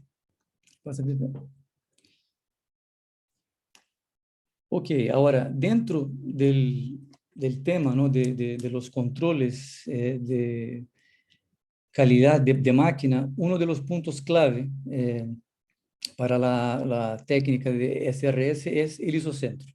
Ya Valeria como que nos explicó bastante bien que el Cyber no tiene un isocentro, pero cuando se trata de un acelerador, sí tenemos un isocentro. Entonces, la prueba del Winston-Lutz, que es la prueba clásica, que se trata de la comprobación de la posición del isocentro y brinda información independiente del colimador, mesa y gantry. Y hay un otro artículo bastante bueno acá que como que hicieron también consideraciones o agregaron a la prueba consideraciones dosimétricas, porque esta prueba original entrega apenas aspectos geométricos de la máquina, ¿no? Pero aquí hicieron como un trabajo interesante sobre los temas dosimétricos. Aquí es el Winston-Lutz de Cyber. Entonces, se llama AQA, que es Automatic Quality Assurance, y conceptualmente se asemeja a la prueba clásica del Winston-Lutz, sin embargo, integra las informaciones dosimétricas y del sistema de imágenes de Cyber. Y lo hace de forma integrada. Entonces, lo que el sistema te entrega acá va a tener información no apenas de la mesa, pero como de forma global. Sistema de imágenes, dosimetría incluso, porque eso se puede usar para evaluar de forma indirecta el comportamiento de los perfiles también. Pasa bien. Bueno, y ahí el control de calidad específico para cada paciente, que es otro punto clave dentro del programa de garantía de la calidad. Pasa, Pepe, ahí es un ejemplo de un control. Aquí es un caso más interesante de una SRS, que era una lesión que estaba metida en el tallo, y ahí la decisión, además de la verificación de la dosis puntual con una cámara, hicimos también una inspección de la dosis en un corte axial. Entonces aquí son las dos matrices de comparación y la evaluación gamma basada ahí en criterios de 2%, 2 milímetros, y eso igual como que abarca más información sobre los puntos de dosis, ¿no? No apenas en un punto central, sino que en varios puntos de zonas cercanas, en este caso al tallo. Próximo, Felipe, por favor. Bueno, ahí es un ejemplo sencillo de la verificación de la dosis puntual. Aquí siempre consideramos también el output del día de la máquina para hacer la compensación, ¿cierto? Entonces, si aquí obtuvimos, por ejemplo, 0,151%, es una desviación muy pequeña. pero igual se considera cuál era el output de la máquina en este mismo día. Pasa, Pepe. Y además de la verificación puntual, además de la verificación planar a través de la evaluación gamma, también es recomendable hacer comparaciones con softwares independientes.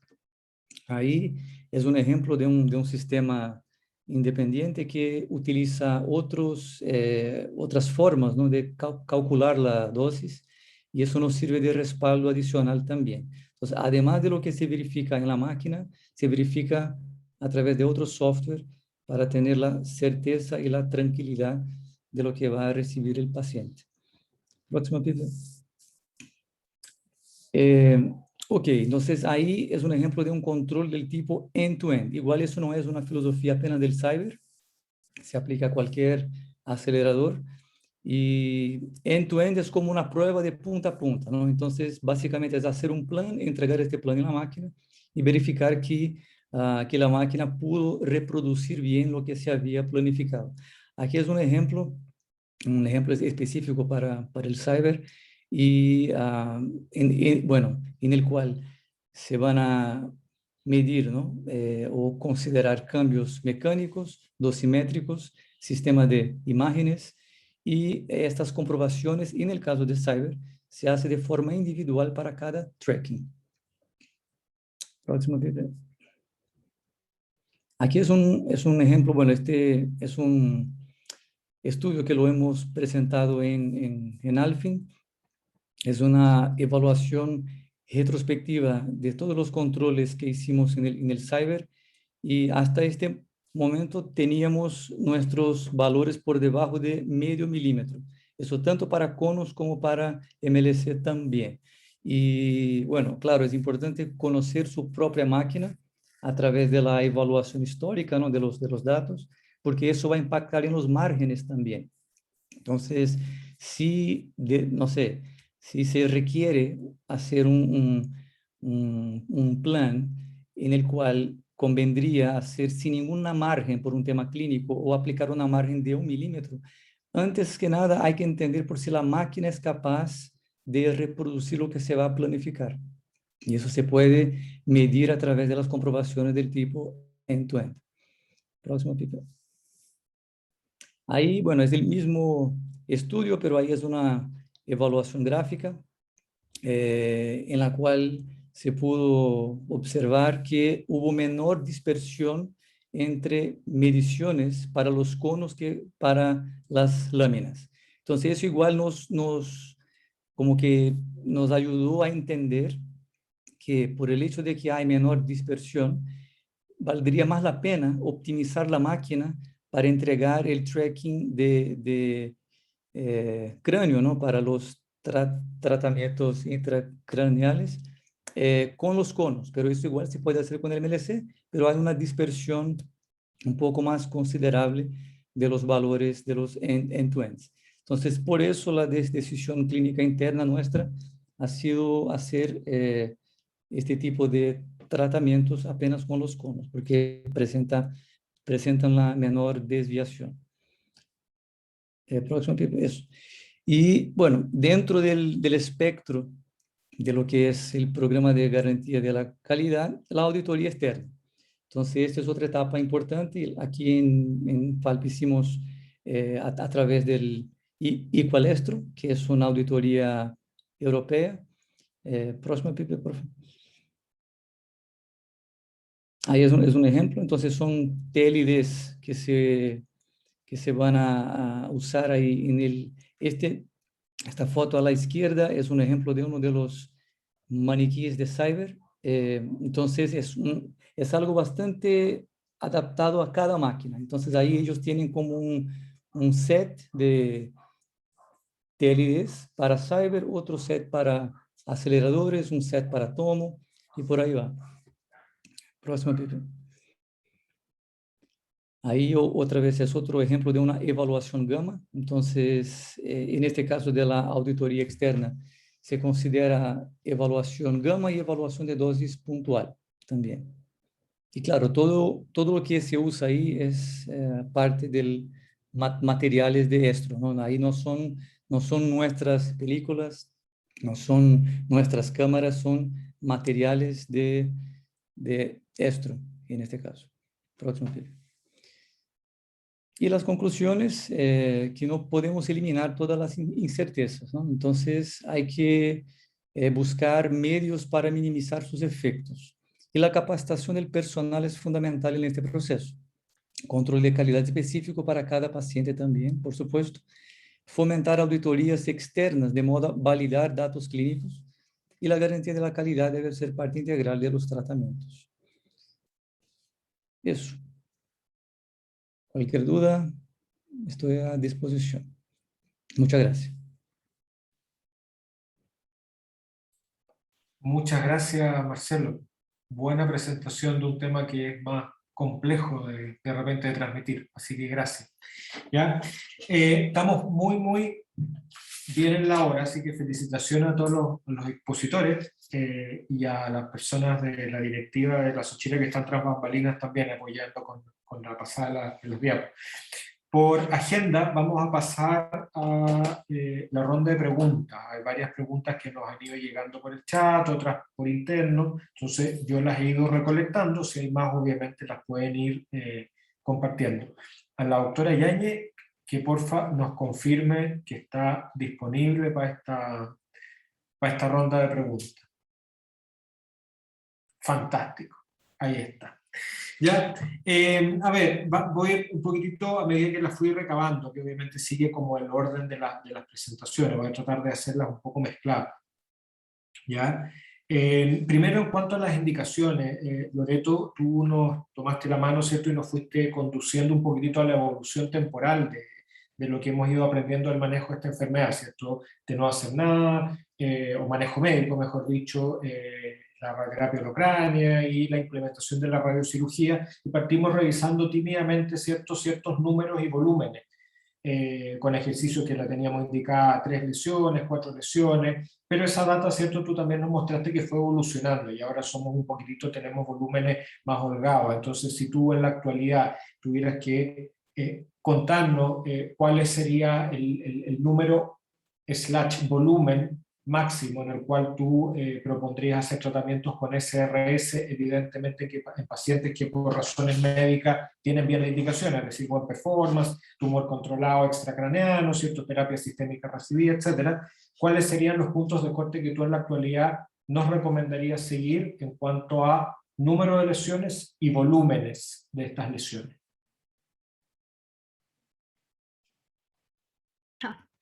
De ahí sí. Para hacer radiocirugía en metástasis múltiples, en realidad lo que importa es que ninguna de ellas tenga un diámetro mayor a 3 centímetros y que individualmente ninguna de ellas tenga tampoco más de 10 ml. Y la suma de todas las metástasis que tenga hasta 15 ml. Con eso se han hecho los estudios de metástasis múltiples, que ya van en 15 metástasis o incluso más. Hay reportes con más, pero casi siempre seguían por estas restricciones. Y la lógica es tratar de respetar el V12 del cerebro, intentar hacerlo en una fracción dentro de lo posible, o si son más voluminosas, hacerlo hipofraccionado, pero respetar las dosis en cerebro. Es como una guía rápida para poder seguirla. Y para tratamiento, bueno, lo bueno es que cuando son tumores que ya miden más de 2,5 centímetros, en que nos veríamos obligados a usar dosis en fracción única de 15 Gray o menos, ahora no hay tanto límite de tamaño porque en tumores voluminosos se puede hacer hipofraccionamiento con las restricciones que habíamos visto. Decidir si en 3 o en 5 fracciones según las tolerancias de los órganos sanos, las dosis de los órganos de riesgo. Súper, clarísimo. ¿Vale? Vamos a ir saltando un poquitito la pregunta que nos llegó por el chat. Tratando de unirlos a los tres en pocos minutos cada uno. ¿Cómo ustedes recomendarían? Porque ustedes nos contaron obviamente la idea de estos webinars es de una técnica, escoger un centro, ¿cierto? Y que cuente un poquitito cómo ellos desarrollan. Entonces, un poco cuáles serían las recomendaciones para los centros que no tienen CK y que les interesa o potenciar o iniciar este recorrido en SRS, pero con otra tecnología, por ejemplo, técnicas rotatorias. Un poquitito dónde tendrían que poner ojo, que fue una de las preguntas. Bien abierta. ¿Ya? Sí, bueno, yo puedo partir, creo que Marcelo les puede hablar más de eso, pero nosotros igual tuvimos algunos casos que tuvimos que hacer unas SRS en BIMAT por una situación especial del cyber, pero en la primera parte de lo que yo les mostré es lo mismo, o sea, utilizamos los mismos aditamentos, la camilla no es robótica, pero era muy similar. Como no era robótica, tuvimos que tomar como otras consideraciones al momento de hacer el tratamiento. Obviamente el Conbim igual nos muestra las rotaciones, entonces tuvimos que poner más atención en el tratamiento de disminuir manualmente moviendo al paciente esas rotaciones por no tener la camilla. Afortunadamente el tratamiento en BIMAT es súper corto y como son pacientes que se tratan cerebro, son pacientes que en general lo toleran bien, entonces en ese sentido no tuvimos problemas. La planificación en cuanto al escáner que se adquirió, la resonancia fue la misma, incluso uno de esos pacientes tenía 2 metástasis, pero estaban súper alejadas entre sí, entonces igual nos facilitó eso.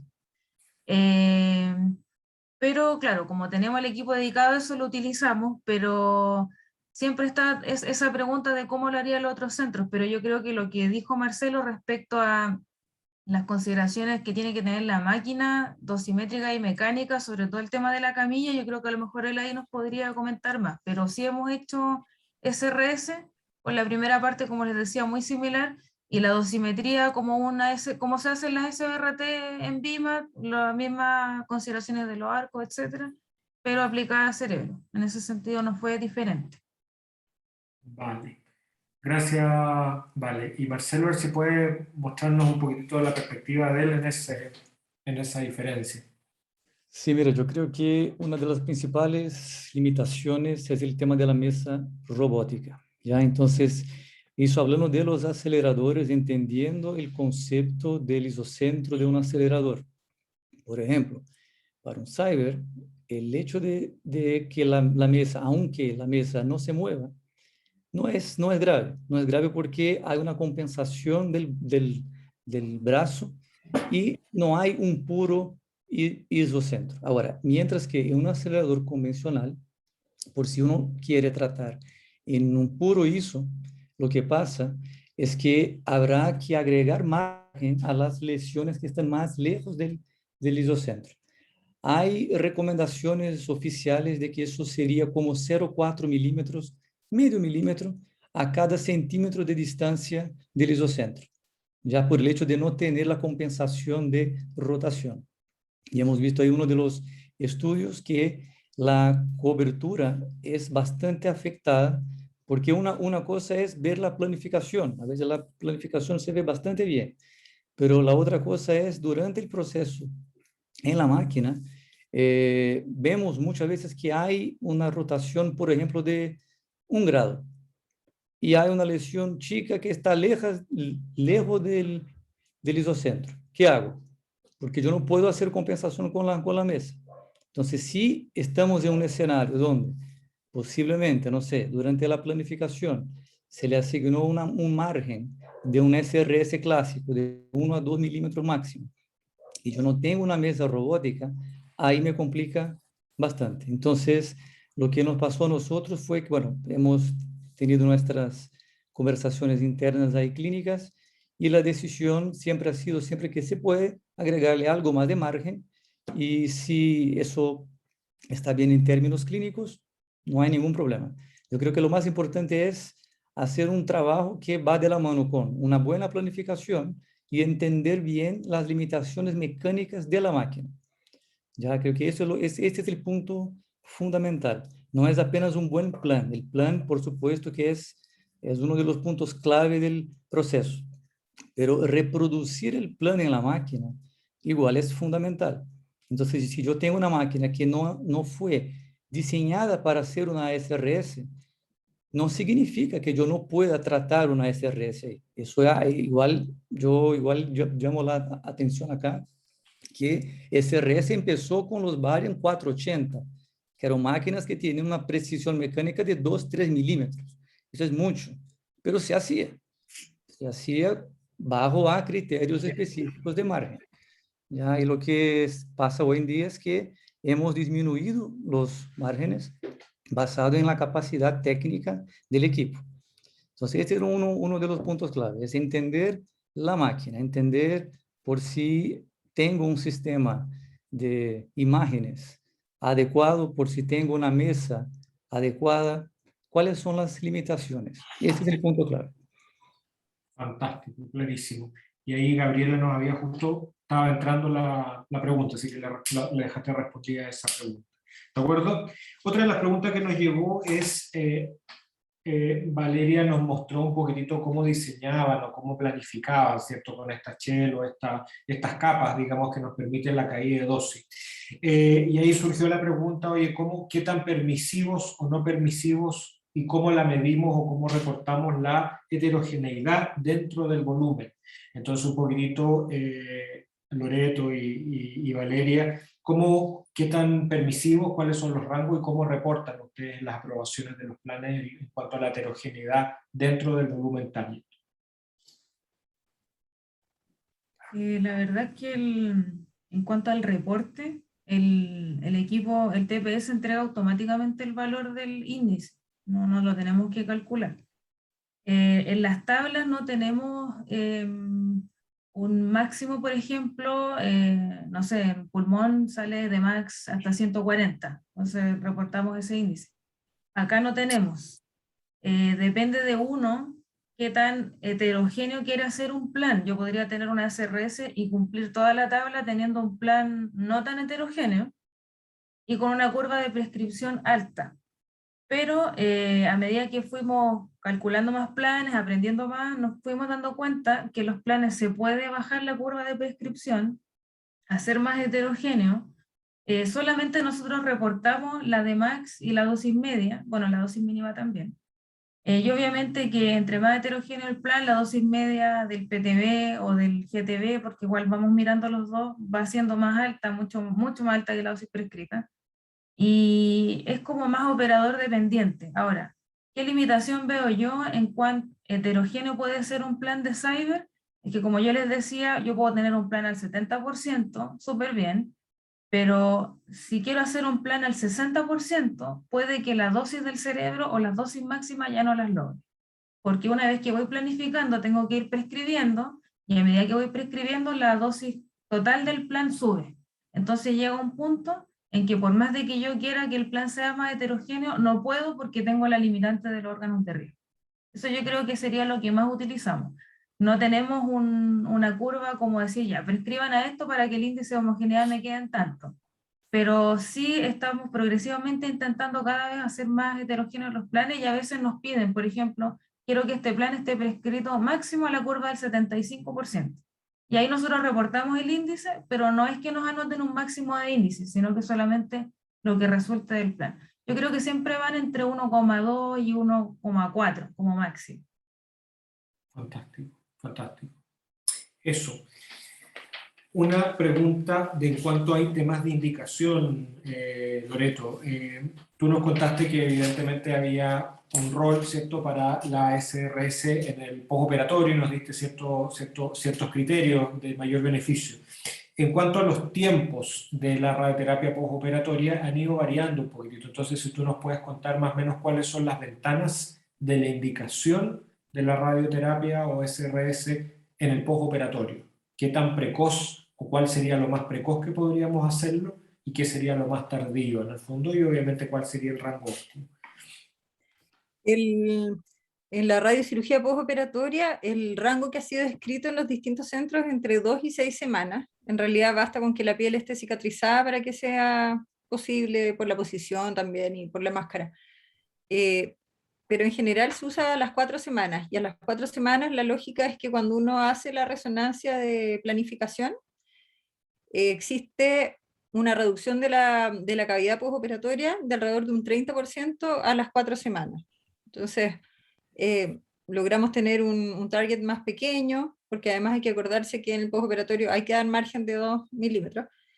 Entonces, ya, a las 4 semanas uno tiene un 30% de reducción de las cavidades, del volumen de la cavidad, pero también ha sido descrito que la resonancia a las 4 semanas, la mitad de las cavidades quirúrgicas se reducen de volumen, como 30%, se mantienen estables y 20% crecen. O sea, igual es bien variable. Así es que, y de hecho existen las cavidades quirúrgicas que a las 4 semanas desaparecen. También eso es un desastre, pero 4 semanas sería como el timing habitual. De acuerdo, gracias.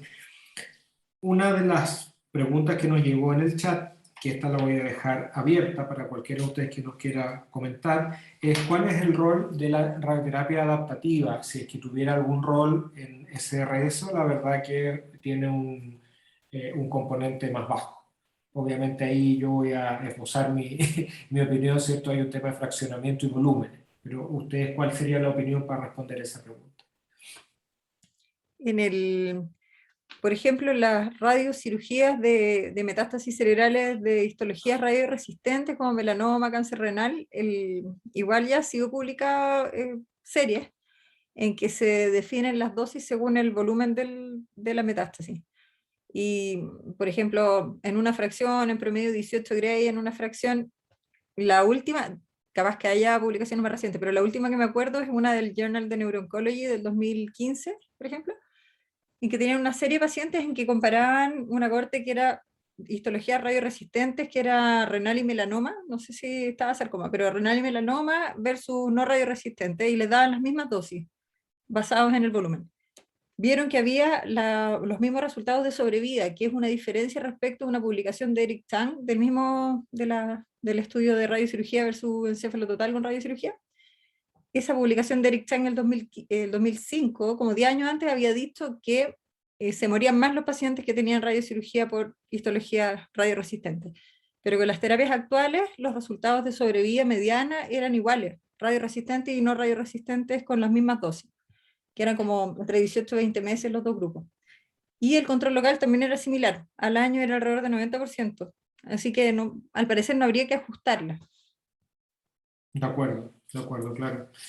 Y nos van quedando dos preguntas. Una de las preguntas que nos levantan es cuáles serían las consideraciones, tanto del tema de la indicación / prescripción, de la parte más clínica, Loreto, a la parte de cálculo QA desde el punto de vista de retratar alguna lesión. Es decir, volver a plantear una SRS de una lesión ya tratada. Evidentemente vamos a saltarnos el proceso diagnóstico, desde el momento que decimos que hay una persistencia o recurrencia de enfermedad de un tiempo razonable. Si ustedes primero indicarían, prescribirían, cuál sería el fraccionamiento y qué consideraciones tendrían, digamos, al momento de la planificación. Claro, después de un tiempo razonable, en general más de 6 meses, un año, uno hace una radiocirugía, igual que las malformaciones arteriovenosas, como partiendo de cero. Las dosis habituales, siendo bien estrictos sí con los órganos de riesgo. Sí, no haría mayores consideraciones. Perfecto, por lo tanto tú considerarías más bien el punto de corte del tiempo y obviamente la suma de volumen de dosis acumulativas. De acuerdo, sí. de acuerdo. Y vale, si en la parte de la planificación tú considerarías algo de traer al plan nuevo, el plan anterior, sea bloqueos, etcétera. Sí, pero eso se hace más en caso cuando, por ejemplo, un paciente se irradió una meta X y después se va a irradiar otra en otra zona. Ahí lo que hacemos es, bueno, no podemos traer directamente el contorno del plan anterior porque está en otro tag, hay distintas cosas, pero el médico puede marcar de nuevo donde estaba el PTB. Y más que hacerle un bloqueo, nos gusta ir mirando visualmente las dosis bajas del primer plan. Por ejemplo, si se trató, no sé, un PTB frontal y ahora se va a tratar un occipital, viendo un caso muy extremo. En el frontal vamos viendo más o menos la distribución de las dosis bajas sobre todo. Y tratamos de bloquear lo que más se pueda y ahí se le pone un bloqueo a las de que no entre y salga por ahí. Y en general nos resulta bastante bien. Y cuando son, como dice Loreto, que se vuelve a reirradiar la misma meta, el plan es absolutamente el mismo. Ahí obviamente nos basamos en las tablas que nos entreguen. En algunos casos hemos irradiado, creo, por ejemplo, si fue en una fracción, creo que hemos vuelto a hacer en una fracción, seguramente con menos dosis, no me acuerdo bien. Pero lo que hemos hecho últimamente también en hartos casos es que se irradian en 3 fracciones. O sea, si el primer plan fue en una fracción, el segundo se hace 27 en 3 días alternos. Eso también es otro caso, pero ahí va a depender de la indicación también y del radioterapeuta. Perfecto, gracias. Y una pregunta más conceptual es un poco, dentro de los objetivos de estos webinars está, ¿cierto?, el mostrar técnicas especiales, un poco la implementación y la dificultad o complejidad que representa, ¿cierto? Entonces ya nos quedó claro que son indicaciones que son muy diferentes, que tienen formas de cálculo, planificación y por supuesto controles de calidad. Entonces un poco la pregunta para el panel de ustedes es ¿cómo describirían curva de aprendizaje de un centro que quiere recorrer o implementar estas técnicas en cuanto a tiempos, en cuanto a volúmenes y en cuanto a recurso humano mínimo necesario para esta implementación? ¿Quién se tira a la piscina primero? Marcelo. O sea... Yo. Bien, mira, es un tema, es una pregunta súper interesante porque es un temazo, es muy amplio eso. Hay buenos artículos, sobre todo de Yolande Juvens, que es una física, si no me equivoco, belga, ¿no? Creo belga. Y Damescon, que es un otro físico que publicó mucho sobre análisis de costo-efectividad. Y uno de los artículos, yo no me acuerdo ahora cuál es el año exactamente, pero es un artículo ya que tiene por lo menos unos 10 años. Él hizo un estudio evaluando cuál es que yo, lamentablemente, yo no tengo ninguna gráfica acá, pero un estudio en el cual se evaluó cuál es el costo del aprendizaje. Entonces, hizo comparaciones de varios centros en los cuales se habían hecho la capacitación y en centros que no se había hecho la capacitación, en términos del tiempo de la curva de aprendizaje y los costos, porque se tarda mucho más tiempo para hacer un tratamiento cuando tú tienes muchas dudas, cuando no sabes exactamente lo que haces. Entonces, me pareció así como una evaluación bastante interesante y está bastante evidente por la gráfica que centros que no tuvieron capacitación, que eso significa un costo adicional durante el proceso de puesta en marcha. Entonces, por eso es que es súper importante que el proceso de capacitación esté considerado y sea algo que se lleve a cabo antes, es decir, o sí antes, y que haya igual visitas de expertos que puedan apoyar para nosotros. Hizo una diferencia así enorme el hecho de que la gente de Accuray pudo acompañar el proceso en Cyber, físicos que tenían mucha experiencia con la máquina, estuvieron con nosotros, y eso hizo con que el proceso, bueno, se hizo de forma mucho más fluida y mucho más simple. Entonces, el tema de la capacitación es fundamental y tiene su costo. Vale, gracias. Y a la Valentina y Loreto, ¿cuáles serían más o menos los volúmenes, un poco para complementar esto, en cuanto a casos tratados que uno diría, mira, sabes que después de esta cantidad de casos uno ya se siente razonablemente cómodo tratando, controlando, calculando, planificando, haciendo el delivery? Asumiendo que vamos en esta curva, ¿cierto?, de consolidación de las técnicas, nos vamos demorando menos, los planes van quedando mejores. Así como en tiempo exactamente, no sé si ¿En podría tiempo o dar en caso? Yo creo que, bueno, como en todas las dosimetrías, tienen que ser varios meses Mira, de hecho, yo creo que una forma de poder estimarlo es que cuando los tecnólogos se capacitan en el cyber para hacer solamente, o sea, no solamente CRS, sino que SBRT, todo lo que entra al equipo, como mínimo tiene que pasar 6 meses solamente en esa máquina. Porque en el caso de ese equipo en particular, uno no solamente está pendiente de la dosimetría, sino que del delivery. Por eso yo puse en la presentación el delivery y la entrega del tratamiento, porque están súper relacionados. No es un delivery para todos los tipos de tratamientos, sino que va como específico para cada tipo. Entonces, en tiempo, eso sería como el mínimo para poder manejarse con los planes. Pero yo creo que requiere de ahí en adelante mucho más tiempo y mucho más casos, y distintos casos, como hablamos reirradiación recién, casos simples, casos complejos, porque nosotros mismos, a pesar de que llevamos como casi 6 años haciendo cyber en la fundación, todavía hay actualizaciones del sistema. Hace un año tuvimos una actualización importante que nos permitió cambiar incluso muchas de las cosas como las estábamos haciendo antes para mejorarlas. Y la única forma de que uno detecte cómo mejorar las cosas es lo que dice Marcelo, que es al final seguir capacitándose. Entonces yo creo que, pienso que para tener un manejo bueno de todos los tipos de cerebro y poder recibir cualquier tratamiento de CRS y hacerlo, por lo menos un año. Por ejemplo, el caso de las 13 metástasis, claro, uno entiende bien lo que tiene que hacer, pero antes de hacer el plan hubo que hacer todo un análisis de cómo poder hacer el plan y empezar a pensar si vamos a cumplir los constraints, porque eran 13 volúmenes y no podíamos tampoco estar perdiendo tiempo en ensayo y error, sino que ya había que tener como un nivel de conocimiento más para llegar y tener un plan más rápido, porque igual estamos contra el tiempo siempre, obviamente, como todos los centros de radioterapia, obvio. Sí.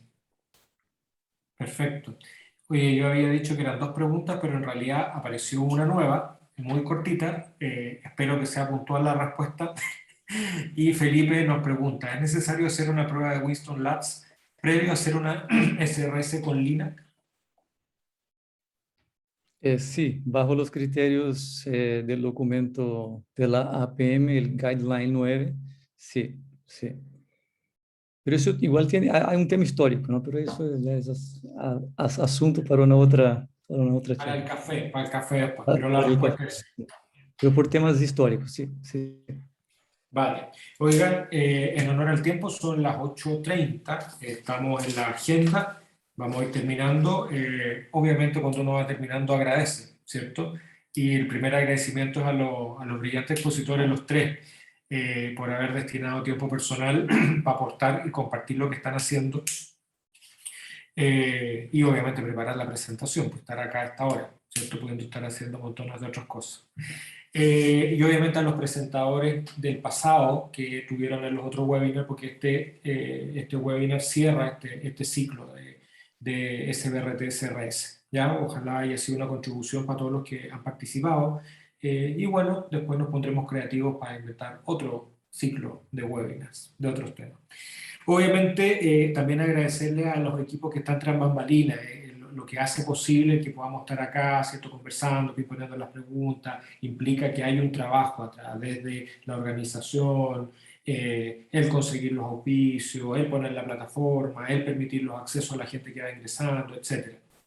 Así que agradecer a todos los que están tras bambalinas, ¿cierto? Parte del directorio, específicamente Felipe, Claudia, Valentina ahora está paseando por el mundo, pero específicamente fue muy apoyador en todos los webinars pasados.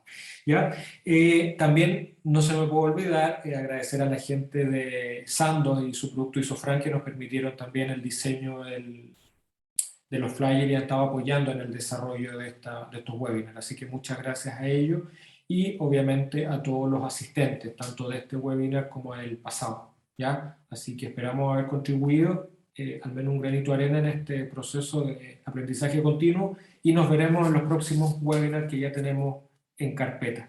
¿Ya? Así que muchas gracias a todos, me despido y hasta la próxima. Chao.